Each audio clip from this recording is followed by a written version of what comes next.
الحمد لله نحمده ونستعينه ونستغفره ونؤمن به ونتوكل عليه ونعوذ بالله من شرور أنفسنا ومن سيئات أعمالنا أما بعد فأعوذ بالله من الشيطان الرجيم بسم الله الرحمن الرحيم قال الله سبحانه وتعالى إن يمسسك الله بضر فلا كاشف له إلا هو وإن يردك بخير فلا راد لفضله يصيب به من يشاء من عباده وهو الغفور الرحيم. وقال يا أيها الذين آمنوا ما لكم إذا قيل لكم انفروا في سبيل الله ثاقلتم إلى الأرض أرضيتم بالحياة الدنيا من الآخرة فما متاع الحياة الدنيا بالآخرة إلا قليل. وقال رسول الله صلى الله عليه وسلم من قال لا إله إلا الله مخلصا دخل الجنة. قيل وما إخلاصها؟ قال أن تحدثه عن محارم الله. وقال إن الله تعالى يقول لكم مروا بالمعروف وانهوا عن المنكر قبل أن تدعوني فلا أجيب لكم وتسألوني فلا أعطيكم وتستنصروني فلا أنصركم فما زاد عليهن حتى نزل. وقال عليه الصلاة والسلام من بطأ به عمله لم يسرع به نسبه. وقال عليه الصلاة والسلام إذا تبايعتم بالعينة وأخذتم أذناب البقر ورضيتم بالزرع وتركتم الجهاد سلط الله عليكم ذلا لا ينزعه حتى ترجعوا إلى دينكم أو كما قال رسول الله صلى الله عليه وسلم. میرے انتہائی قابل احترام بھائیوں بزرگوں دوستوں، اللہ جل جلالہ عم نوالہ نے ہمارے ساتھ سب سے پہلے اپنے خصوصی فضل کا معاملہ فرمایا، خصوصی انعام کا معاملہ فرمایا. اس دل کو اپنی یاد سے اپنی معرفت سے بھر دیا، اس زبان کو اپنے نام سے رب النساء کر دیا، اس پیشانی کو اپنے ذات عالی کے سامنے ٹیکنے کے لیے قبول کر دیا. کوئی انسان اپنی وجہ سے اپنی ذات سے اور اپنی کسی قوت طاقت سے ایمان اپنی دلوں میں بٹھا نہیں سکتا. حضور پاک علیہ الصلوۃ والسلام کو اللہ نے یوں فرمایا وَوَجَدَكَ ضَالًّا فَهَدَىٰ. نبی جی آپ ہماری تلاش میں تھے، آپ ہماری جستجو میں تھے، ہم نے آپ کو اپنا راستہ دکھایا. حضرت ابراہیم علیہ السلام اللہ کی قدرت میں غور کر رہے ہیں، اللہ کی بنائی ہوئی چیزوں میں غور کر رہے ہیں. اللہ تک پہنچنے کے لیے ستاروں کو دیکھا، ستاروں کو دیکھ کر کہنے لگے یہ میرا رب ہو سکتا ہے. لیکن جب ستارے غروب ہو گئے تو کہنے لگے غروب ہونے والا رب نہیں ہو سکتا. پھر چاند کو دیکھا، چاند کو دیکھ کر کہنے لگے یہ میرا رب ہو سکتا ہے. چاند غروب ہو گیا، کہنے لگے غروب ہونے والا رب نہیں ہو سکتا. فلما رأى الشمس بازغة قال هذا ربي هذا أكبر. جب سورج کو دیکھا تو کہنے لگے یہ تو میرا رب ہوگا، یہ بہت بڑا ہے، ساری کائنات کو روشن کر رہا ہے، ساری کائنات کو منور کر رہا ہے، یہ میرا رب. لیکن جب سورج بھی غروب ہو گیا تو کہنے لگے نہیں، غروب ہونے والا رب نہیں ہو سکتا. رب روزانہ پانچوں نمازوں میں الحمدللہ رب العالمین، ہماری نماز کی ابتدا اللہ کی ربوبیت کے اعتراف سے، ہماری نماز کی ابتدا اللہ کی ربوبیت کے اعتراف سے ہے، لیکن لوگوں نے رب کا معنی پالنے والا، رب کا معنی خالق، رب کا معنی ضرورتیں پوری کرنے والا یہاں تک سمجھا ہوا ہے۔ اگر رب خالق کو کہتے ہیں، اگر رب صرف خالق کو کہتے ہیں، اتنے معنی پر رب مشرکین مکہ بھی اللہ کو مانتے ہیں۔ اتنے معنی میں رب مشرکین مکہ بھی اللہ کو مانتے تھے۔ جب ان سے پوچھا جاتا تھا من خلق السماوات والارض، آسمان زمین کس نے پیدا کیا، آسمان زمین کا خالق کون ہے، سب ایک زبان ہو کر کہتے تھے لَيَقُولُنَّ اللَّهُ، آسمان زمین تو اللہ ہی نے پیدا کیا۔ اگر رب کے معنی خالق کے ہیں تو اس معنی کر رب اللہ کو مشرکین مکہ بھی مانتے ہیں۔ مسئلہ صرف رب ماننے کا نہیں ہے، مسئلہ صرف خالق ماننے کا نہیں ہے، دیکھا یہ جائے گا کہ اطاعت کتنی ہے، اطاعت کتنی ہے۔ جس کو رب مانا ہوا ہے، جسے خالق مانا ہوا ہے، جسے رازق مانا ہوا ہے، اس کی اطاعت کتنی ہے۔ رب کہتے ہیں پیدا ہونے سے لے عدم سے وجود بخشے، ہم میں سے کوئی موجود نہیں تھا، اللہ نے اپنی قدرت سے ہم معدوم کو موجود کیا ہے۔ جتنے موجود ہوئے، پیدا ہوئے دنیا میں، پیدا ہونے کے بعد سے لے کر موت تک ہر آن، ہر لمحہ، ہر لحظہ، ہر ضرورت کو پیدا بھی کرے، اسے پورا بھی کرے، اور اگلی ضرورت کو پیدا کر کے اس کا انتظام بھی کرے، اسے رب کہتے ہیں۔ اور ابھی تمام رب کا نہیں ہے، اس پیدا ہونے والے کو پیدا ہونے سے موت تک کی ہر ضرورت پورا کر کے، اس کی ہر ضرورت کو پورا کرنے کے بعد اسے عدم میں پہنچا دے، موت تک پہنچا کے اسے اگلی مرحلے میں گزار دے، اسے رب کہتے ہیں۔ رب صرف خالق کے معنی نہیں ہے۔ الحمدللہ رب العالمین، جس رب کو ہم نے رب مانا ہوا ہے، ہماری ہر ضرورت میں ہم اس رب کے محتاج ہیں۔ ضرورت کا پیدا کرنا بھی اس کے ذمہ ہے، ضرورتوں کو پورا کرنا بھی اس کے ذمہ ہے۔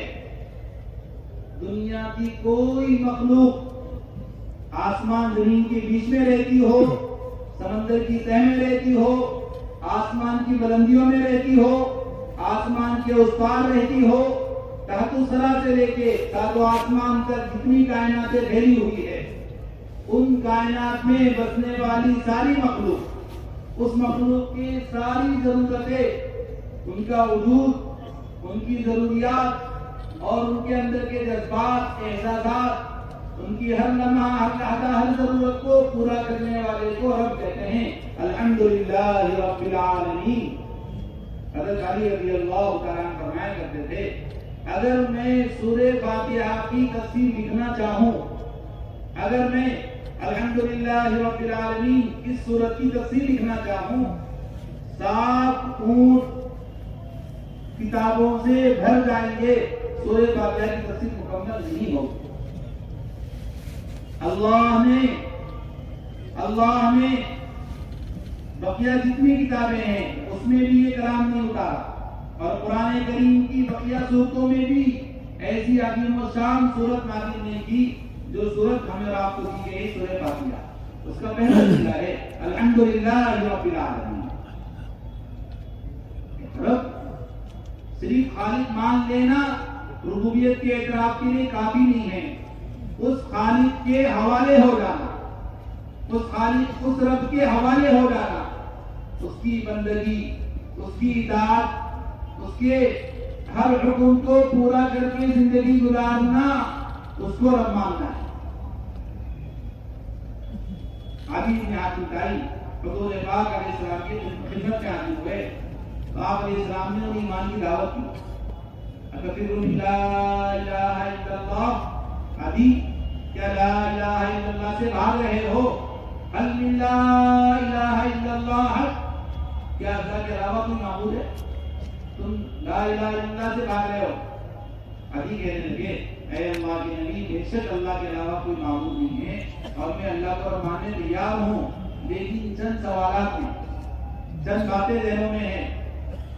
آپ کے رب نے ہم نصارا پر الزام لگایا ہے اتخذوا احبارهم ورهبانهم اربابا من دون اللہ، اتخذوا احبارهم ورهبانهم اربابا من دون اللہ، یہ نصارا نے اللہ کو چھوڑ کر اپنے پادریوں کو، اپنے پوپ کو رب بنا لیا، حالانکہ ہم نے اپنے پادریوں کو پوپ کو رب نہیں بنایا۔ یہ کیا کر رہے ہو؟ توبہ توبہ، نعوذ باللہ۔ دینی مجالس، ایمانی مجالس، خدا کی قسم اس مجلس کو فرشتوں نے گھیرا ہوا ہے۔ یہ تصویر اور یہ آلہ اللہ کے غصے کو بھڑکانے والا، اللہ کے جلال کو دعوت دینے والا، فرشتے فوراً نکل جائیں گے اس مجلس سے۔ اس مجلس میں موبائل جیسی تصویریں بن رہی ہیں، موضوع بھی نہیں۔ یہ حرکت نہ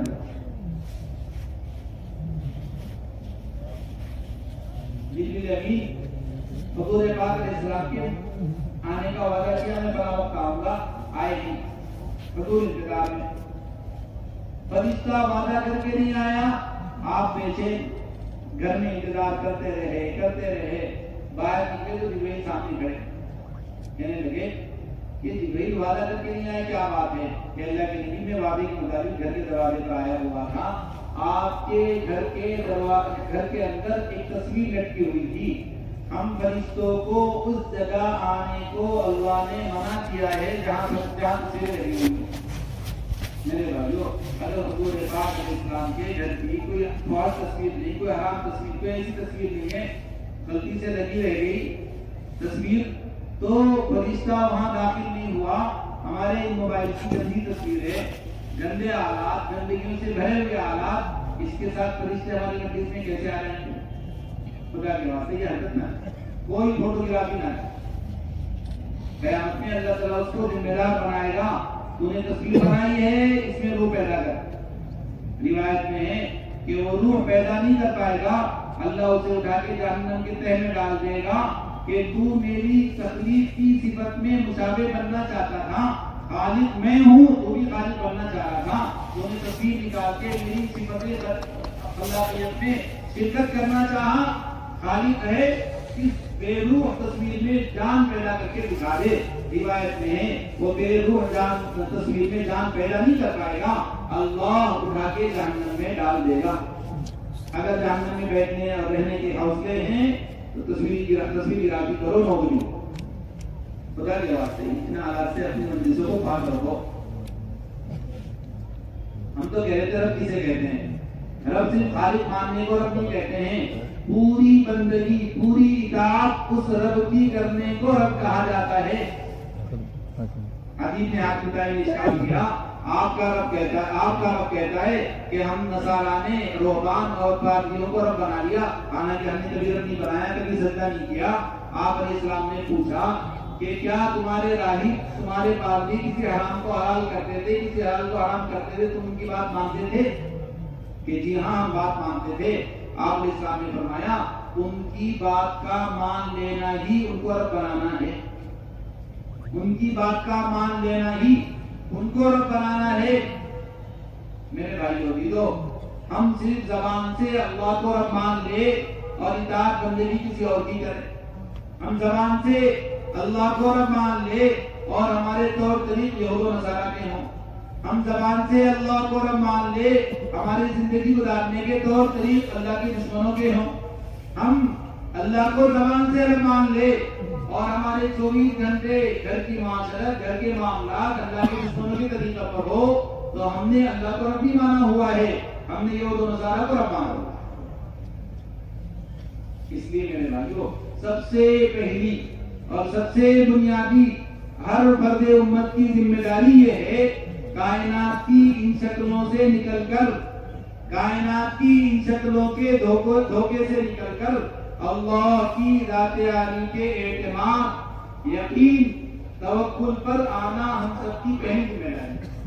دعوت اللہ کے اس مبارک کام کا بنیادی مقصد، اولین مقصد، پہلا مقصد امت کے ایمان کو جوڑنا، امت کے ایمان کو قوت پہنچانا، امت کے یقین میں جلا پیدا کرنا، غیروں سے، اللہ کے نافرمانوں سے اور اللہ کے غیر سے جو دل لگا ہوا ہے وہاں سے دل ہٹا کر اللہ کی ذات عالی پر اعتماد، یقین پیدا کرانا، دنیا کی، کائنات کی پھیلی ہوئی شکلوں سے نگاہیں ہٹا کر ایک اللہ کی ذات عالی پر نگاہیں جمانا، اسباب سے نگاہیں ہٹا کر کائنات کے پیدا کرنے والے مسبب الاسباب پر نگاہیں جمانا، کائنات کی شکلوں کا یقین دل سے نکال کر اللہ کی ذات عالی کا یقین دل میں بٹھانا، اس کام کا پہلا بنیادی مقصد مولانا الیاس صاحب رحمۃ اللہ علیہ کا ملحوظ ہے۔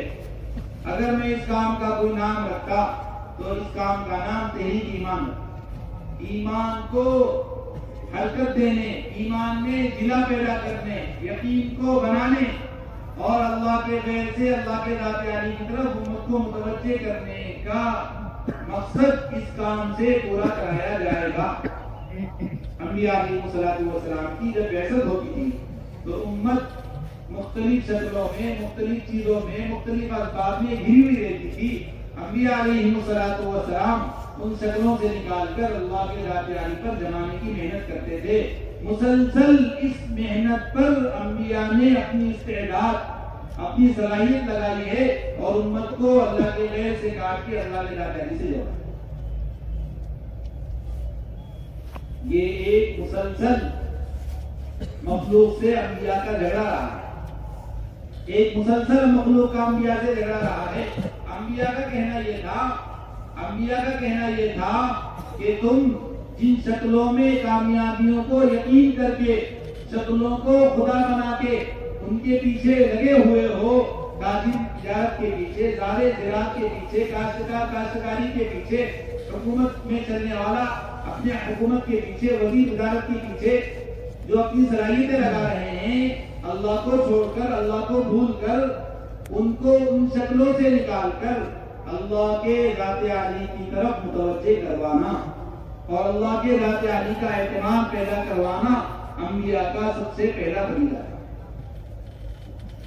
ہر نبی کو اللہ یہ پیغام لے کے بھیجا کرتا تھا، ہر نبی کو اللہ اس بات کی دعوت لے کے بھیجا کرتا تھا، ہر نبی اسی بات کی دعوت لے کر آئے ہیں، لا الہ الا اللہ، ایک اللہ اس کائنات میں سب کچھ کرنے والے ہیں۔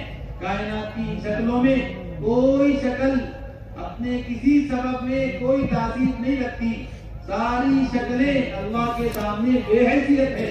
ایک اللہ کا حکم کائنات کی ہر شکل میں اثر انداز ہے، چھوٹی شکل ہو یا بڑی شکل، شکل بہرحال مخلوق ہے، شکل چاہے چونٹی کی ہو اور شکل چاہے ہاتھی کی ہو اور شکل چاہے جبرائیل کی ہو، یہ سب اللہ کا غیر ہے، اللہ کے بغیر کچھ نہیں کر سکتے۔ حضرت مولانا یوسف رحمۃ اللہ علیہ فرمایا کرتے تھے، مخلوق چھوٹی بڑی ہمارے حساب سے ہے، اللہ کے حساب سے کائنات کی ہر مخلوق چھوٹی ہی چھوٹی ہے، کوئی مخلوق بڑی نہیں۔ مخلوق چھوٹی بڑی ہمارے حساب سے ہے، اللہ کے حساب سے مخلوق ساری کی ساری چھوٹی ہے۔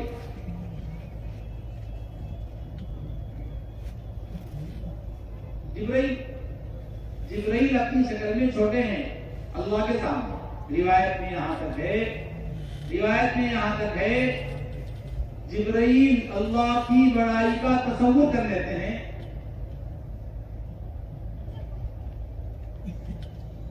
جبرائیل جب حضور سے پوچھا، اللہ کا رب جبرائیل کیا آپ نے رب کو دیکھا؟ جبرائیل کہاں پہ؟ اور کہنے لگے، اے اللہ کے نبی، جب میں اللہ کو سوچ لیتا ہوں، اللہ کی بڑائی عظمت کو سوچ لیتا ہوں، تو اللہ کی بڑائی عظمت کے تصور سے میں چھوٹا ہوتے ہوتے ایک چھوٹے سے پرندے کی طرح ہو جاتا ہوں۔ وہ جبرائیل جو مشرق سے مغرب، شمال سے جنوب اپنے دو پروں کو کھول دیں تو پورا مشرق مغرب ڈھانپ لیں، قدم تحت الثرى میں ہیں تو سر اللہ کے عرش کے سامنے جھکا ہوا ہے. اتنی بڑی مخلوق جب اللہ کی بڑائی سوچ لیتی ہے تو چھوٹی ہوتے ہوتے ایک چھوٹے سے پرندے کی طرح ہو جاتی ہے. میرے بھائیو عزیزو، کائنات کی جتنی شکلیں پھیلی ہوئی ہے سب اللہ کے سامنے نکمے ہیں، چھوٹے ہیں، بے حیثیت ہے. وما تشاءون الا ان یشاء اللہ. کائنات میں کسی کی مرضی کام نہیں کرتی، ایک اللہ کی مرضی کام کرتی ہے. کائنات میں کسی کا حکم نہیں چلتا، ایک اللہ کا حکم چلتا ہے. کائنات میں کسی کی چاہت کام نہیں کرتی، انبیاء ہوں یا اولیاء، چھوٹے لوگ ہوں یا بڑے لوگ ہوں، کسی کی مرضی کام نہیں کرتی. وہاں تو صرف ایک اللہ کی مرضی کام کرتی ہے. وما تشاءون الا ان یشاء اللہ میں جبریل کی بھی نبی ہے، سارے انبیاء کی نبی ہے، ایک اللہ کی ذات کا اس بات ہے. اس لیے میرے بھائیو عزیزو، سب سے پہلا پرندہ، سب سے بنیادی پرندہ، ہر غیر کا یقین دل سے نکال کر اللہ کی ذات عالی کا یقین دل میں پیدا کرا. ابراہیم علیہ السلام نے اپنی ماں سے پوچھا مجھے کون پالتا ہے؟ ماں نے کہا بیٹا تجھے میں پالتی ہوں. امی جان آپ کو کون پالتا ہے؟ بیٹا مجھے تیرا باپ آذر پالتا ہے. امی جان میرے باپ آذر کو کون پالتا ہے؟ کہ تیرے باپ آذر کو نمرود پالتا ہے. امی جان نمرود کو کون پالتا ہے؟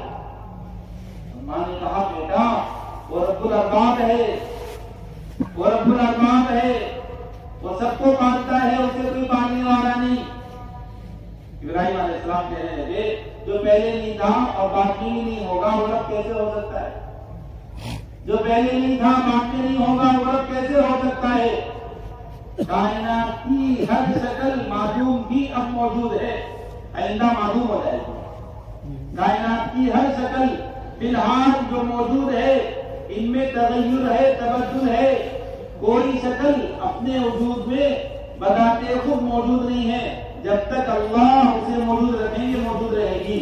جب اللہ اس کے وجود کو ختم کرنا چاہیں گے دنیا کی کوئی طاقت اس سبب کو باقی نہیں رکھ سکتی. اس کائنات میں ایک اللہ کا امر، ایک اللہ کا حکم، ایک اللہ کی مرضی چلتی ہے. درخت کا پتا اللہ کی مرضی کے بغیر درخت سے گر نہیں سکتا. کائنات میں جتنے درخت پھیلے ہوئے ہیں ہر درخت کا ہر پتا اللہ کی مرضی، اللہ کی منشا، اللہ کی چاہت پر زندگی گزار رہا ہے. وہ اپنے وجود میں اللہ کی مرضی کا محتاج، اپنے بقا میں اللہ کی مرضی کا محتاج، اپنے گر کر سوکھ جانے میں اللہ کی مرضی کا محتاج. ما تسقط من ورقۃ الا یعلمها. کوئی درخت کا پتا زمین پر گر نہیں سکتا جب تک وہ اللہ سے اجازت نہ لے. حضرت مولانا یوسف صاحب رحمۃ اللہ علیہ فرمایا کرتے تھے جس طرح درخت کا ایک پتا پتجھڑ کے موسم میں سارے پتے گر جاتے ہیں، ایک پتا درخت پر باقی رہتا ہے، وہ پتا کیوں نہیں گر رہا ہے؟ بقیہ پتے کیوں گر گئے؟ کہ وہ پتا اپنی مرضی سے باقی نہیں ہے اور بقیہ پتے اپنی مرضی سے گرے نہیں ہیں.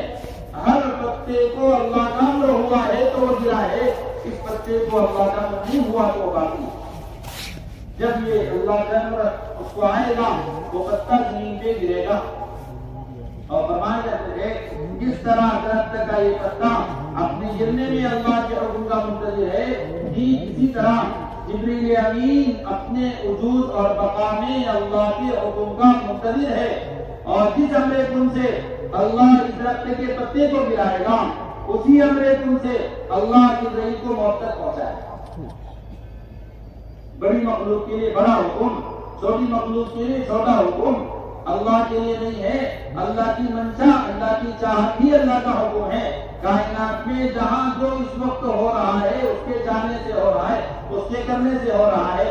فی الحال کائنات میں جو جس شکل میں، جس حیثیت میں، جس صورت میں زندگی گزار رہا ہے وہ اس کے چاہنے سے، اس کے کرنے سے ہو رہا ہے.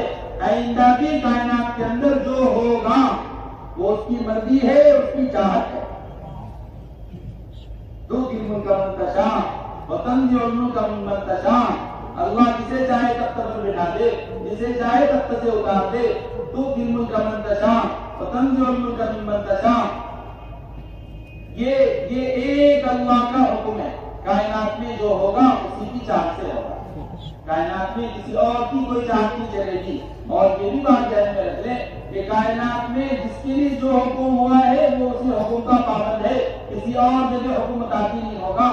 ہر ایک کو اللہ کا الگ حکم مل رہا ہے، ہر ایک کو اللہ کا الگ حکم مل رہا ہے۔ ایک صاحب آگے کہنے لگے اے اللہ کی نبی اونٹوں میں خارش پھیل گئی، آپ نے فرمایا کیسے پھیلی؟ کہنے لگے ایک اونٹ کو خارش ہو گئی تھی، وہ اونٹ کی خارش دیگر اونٹوں میں پھیلتی چلی گئی اور سارے ہی اونٹوں میں خارش پھیل گئی۔ آپ علیہ السلام نے یہاں آ کر اس دیہاتی رہنے والے کے عقیدے کو ٹھیک کیا ہے۔ میرے بھائی بھائیو، ہمارے بول میں کفر چھپا ہوا ہے، ہمارے دل کی سلوٹوں میں کفر چھپا ہوا ہے، ہمارے زندگی گزارنے کے انداز طور طریق میں کفر چھپا ہوا ہے۔ ہمیں اس کا اندازہ نہیں۔ اللہ نے عجیب نقشہ کھینچا ہے، اللہ نے عجیب نقشہ کھینچا ہے۔ جب امت حالات میں آتی ہے تو اللہ کو یاد کرنے پر آ جاتی ہے، جب حالات ختم ہو جاتے ہیں تو اللہ کو بھول کر کسی اور کی طرف چیزوں کو منسوخ کرتی ہے۔ ہمارے حضرت مولانا صاحب گاؤں برکاتہ فرماتے ہیں کہ حالات میں اللہ کو یاد کرنا کوئی کمال کی بات نہیں ہے۔ مشرکین مکہ سمندر میں کشتی پر سوار ہوتے تھے تو وہ اللہ کو یاد کرتے تھے، بقیہ بتوں کا انکار کرتے۔ اللہ نے قرآن کریم میں فرمایا اذا رکبوا فی الفلک دعوا اللہ مخلصین لہ الدین، جب یہ کشتی پر سوار ہوتے تھے اور کشتی کی موجوں میں گر جاتے تھے، سارے غیر اللہ کو بھول جاتے تھے اور اپنی نیتوں میں اخلاص پیدا کر کے اللہ کو پکارتے تھے اور یوں کہا کرتے تھے کہ اے اللہ اس سمندر کی موجوں سے آپ کے علاوہ کوئی نجات دینے والا نہیں۔ اتنی نیت میں اخلاص ہوتا تھا، اتنا نیتوں میں اخلاص ہوتا تھا، کسی طرح کی کوئی ملاوٹ نہیں ہوتی تھی۔ دعوا اللہ مخلصین لہ الدین، اپنی نیتوں میں اخلاص پیدا کر کے اللہ کو پکارتے تھے۔ جس طرح مشرکین مکہ اسباب کے گم ہو جانے پر اور حالات میں گر جانے پر اخلاص کے ساتھ اللہ کو پکارتے تھے، اس طرح ہر مومن سے 24 گھنٹے اخلاص کے ساتھ اللہ کو پکارنا مطلوب ہے۔ جس طرح مشرکین مکہ اس یقین کے ساتھ اللہ کو پکارتے تھے کہ اے اللہ ہم سمندر کے اندر موجوں کے بیچ میں گھرے ہوئے ہیں، یہاں تیرا کوئی غیر ہمیں بچانے والا نہیں ہے، تیرا کوئی غیر ساتھ دینے والا نہیں ہے، یہاں نجات صرف تو ہی دے سکتا ہے۔ میرے بھائیو اور عزیزو، جس طرح مشرکین مکہ اللہ کو اس حال میں نجات دینے والا یقین کر کے اللہ کو پکارتے تھے، حضرت مولانا یوسف صاحب اللہ علیہ فرماتے ہیں کہ اسی طریقے سے زندگی کے ہر لمحے، ہر لحظے، زندگی کے ہر چھوٹے بڑے کام میں اللہ کو پکارنے کا مطالبہ ہے، اس طرح اخلاص کے ساتھ کہ اے اللہ یہ چھوٹے سے چھوٹا کام، بڑے سے بڑا کام آپ کے علاوہ کوئی نہیں کرے گا۔ اسباب میں گھرے ہوئے ہونے کے زمانے میں اللہ کو اخلاص کے ساتھ اس طرح پکارنا مطلوب ہے جس طرح مشرکین مکہ اسباب سے خالی ہو کر اللہ کو اخلاص سے پکارا جاتا ہے۔ حالات کا دین کمال کی بات نہیں ہے۔ مشرکین مکہ بھی اللہ کو پکارتے تھے حالات میں آ کر کہ سارے اسباب گم ہو گئے، اب اللہ یاد آ رہا۔ ایمان والا گھر میں کوئی بیمار ہو گیا، یہ ڈاکٹر وہ ڈاکٹر، یہ دوا وہ دوا، یہ کلینک وہ کلینک، سب جگہ چکر لگا رہا ہے، سب جگہ کوشش کر رہا ہے، اسے اللہ یاد نہیں آتا، اسے ڈاکٹر یاد آتے ہیں۔ اسے اللہ یاد نہیں آتا، اسے دوا یاد آتی ہے، اسے اللہ یاد نہیں آتا، اسے غیر اللہ میں الجھ کے یہ دائیں بائیں چکر لگا رہا ہے۔ سارے ڈاکٹروں نے ہاتھ اٹھا دیے، ساری مشینیاں فیل ہو گئی، ساری دوائیں کام کرنا بند کر دے، اب یہ آتا ہے سارے اسباب سے مایوس ہو کر، اب یہ آتا ہے سارے اسباب اور چیزوں سے مایوس ہو کر کہ اب تو اللہ ہی کرے گا۔ اے اللہ اسے بچا دے، اے اللہ اسے نجات دے دے، اے اللہ اسے شفا دے دے۔ اللہ تعالیٰ کو اب حالات میں یہ پکار رہا ہے۔ میرے بھائیو اور عزیزو، حالات میں اللہ کو پکارنا کمال کی بات نہیں ہے۔ مشرکین مکہ حالات میں اللہ کو پکارا گیا، کمال تو یہ ہے اسباب میں گرا ہوا ہے، چیز و سامان میں گرا ہوا ہے، شکلوں میں گرا ہوا ہے، اس وقت ساری شکلوں کا انکار کر کے، سارے اسباب کا انکار کر کے اللہ کو پکارنا یہ ایمان ہے۔ ابراہیم علیہ السلام کے سامنے جبریل امین آئے اور آ کر کہنے لگے کہ آپ کی مدد کے لیے آیا ہوں، آپ کی مدد کے لیے آیا ہوں، اور میں تنہا نہیں ہوں، یہ ہوا کا فرشتہ ہے، یہ آپ کی مدد کے لیے حاضر ہے، اگر آپ اجازت دے دیں گے تیز ہوا چل جائے گی، پوری آگ بجھ جائے گی۔ یہ پانی کا فرشتہ حاضر ہے، یہ آپ کی اجازت چاہتا ہے، اگر آپ اجازت دے دیں گے یہ پانی کا فرشتہ اس آگ کو منٹوں میں بجھا دے گا، اور میں آپ کی خدمت میں حاضر ہوں، آپ اجازت دیں تو میں آپ کی کوئی مدد کر دوں۔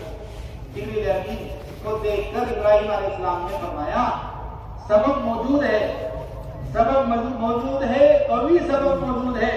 اس جبریل امین نے بہت سی قوموں کے تختے پلٹے ہیں، چھوٹی سی آگ کو پلٹنا کون سی مشکل بات ہے، قوی شکل میں سبب موجود ہے۔ اس وقت ابراہیم علیہ السلام نے جبریل امین سے نگاہیں پھیر کر اللہ کی ذات عالی پر نگاہیں جما کر یوں کہا اما الیہ فلا، اے جبرائیل اگر خود سے آئے ہو تو مجھے تمہاری بھی ضرورت نہیں ہے، میں تو براہ راست اللہ کی مدد کا انتظار کر رہا ہوں۔ اب لوگ اللہ ہی کے سامنے اسباب پیش کرتے ہیں، ہمارے حضرت فرماتے ہیں اللہ کو اسباب پیش کرنا اللہ کی قدرت کو نکما سمجھنا ہے۔ اے اللہ یہ میری دکان ہے، آپ روزی دے دیں، اس کا مطلب اللہ روزی دینے میں ہماری دکان کا محتاج ہے۔ اے اللہ یہ میری دوا ہے، آپ شفا دے دے، اس کا مطلب اللہ شفا دینے میں اس دوا کا محتاج ہے۔ اے اللہ یہ میرا ڈاکٹر ہے، آپ اس کے ہاتھ میں شفا ڈال دیں، اس کا مطلب اللہ شفا دینے میں ڈاکٹر کا محتاج ہے۔ میرے بھائیوں کی تو ساری شکلوں کا انکار کر کے اللہ کے طرف اپنے دل کا رخ موڑ لینا یہ توحید ہے، اور یہ اپنے دل کو اللہ کے ذات کی طرف موڑ دینا مطلوب ہے۔ ابراہیم علیہ السلام نے ساری شکلوں کا انکار کر کے یوں کہا اے اللہ اگر تیری منشا مجھے آپ نے ڈرانے کی ہے تو میں حاضر ہوں، اور نجات دینا ہوگا تو تو دیکھ رہا ہے تو نجات دے گا۔ کسی نبی نے فرشتے کی مدد کبھی نہیں مانگی، اے اللہ فرشتوں سے مدد فرما۔ کسی نبی نے کوئی شکل پیش کر کے اللہ سے مدد نہیں مانگی، اے اللہ فلاں فرشتے کے ذریعے ہماری مدد فرما۔ ہر نبی نے براہ راست اللہ کے سامنے اپنے اعمال رکھ کے مدد مانگی ہے، اے اللہ تیری مدد سے ہو۔ جب ابراہیم علیہ السلام نے ساری شکلوں کا انکار کر کے ایک اللہ کو پکارا ہے، جسے توحید کہتے ہیں اور جسے یکسوئی کے ساتھ اللہ کو پکارنا کہتے ہیں، تو پھر اللہ نے کوئی مدد کوئی سبب استعمال نہیں کیا، براہ راست اللہ کا حکم آگ کو ہوا اور اللہ نے کہا یا نار کونی بردم و سلامن علی ابراہیم، اے آگ میرے ابراہیم کو جلانا نہیں، ابراہیم کے لیے ٹھنڈی ہو جا، سلامتی والی۔ ابراہیم علیہ السلام آگ میں گئے اور آگ ان کے لیے گلگزار بنی۔ میرے بھائی عزیزو، اس طرح کائنات کی ساری شکلوں کا یقین دل سے نکال کر ایک اللہ کی ذات عالی کا یقین دل میں بٹھانا ہر امتی کے لیے فرض عین ہے۔ اسباب کے درمیان ہو تب بھی اسباب سے نگاہیں ہٹا دو، بنا اسباب کے ہو تب تو نگاہیں ہٹی ہوئی ہوتی ہے۔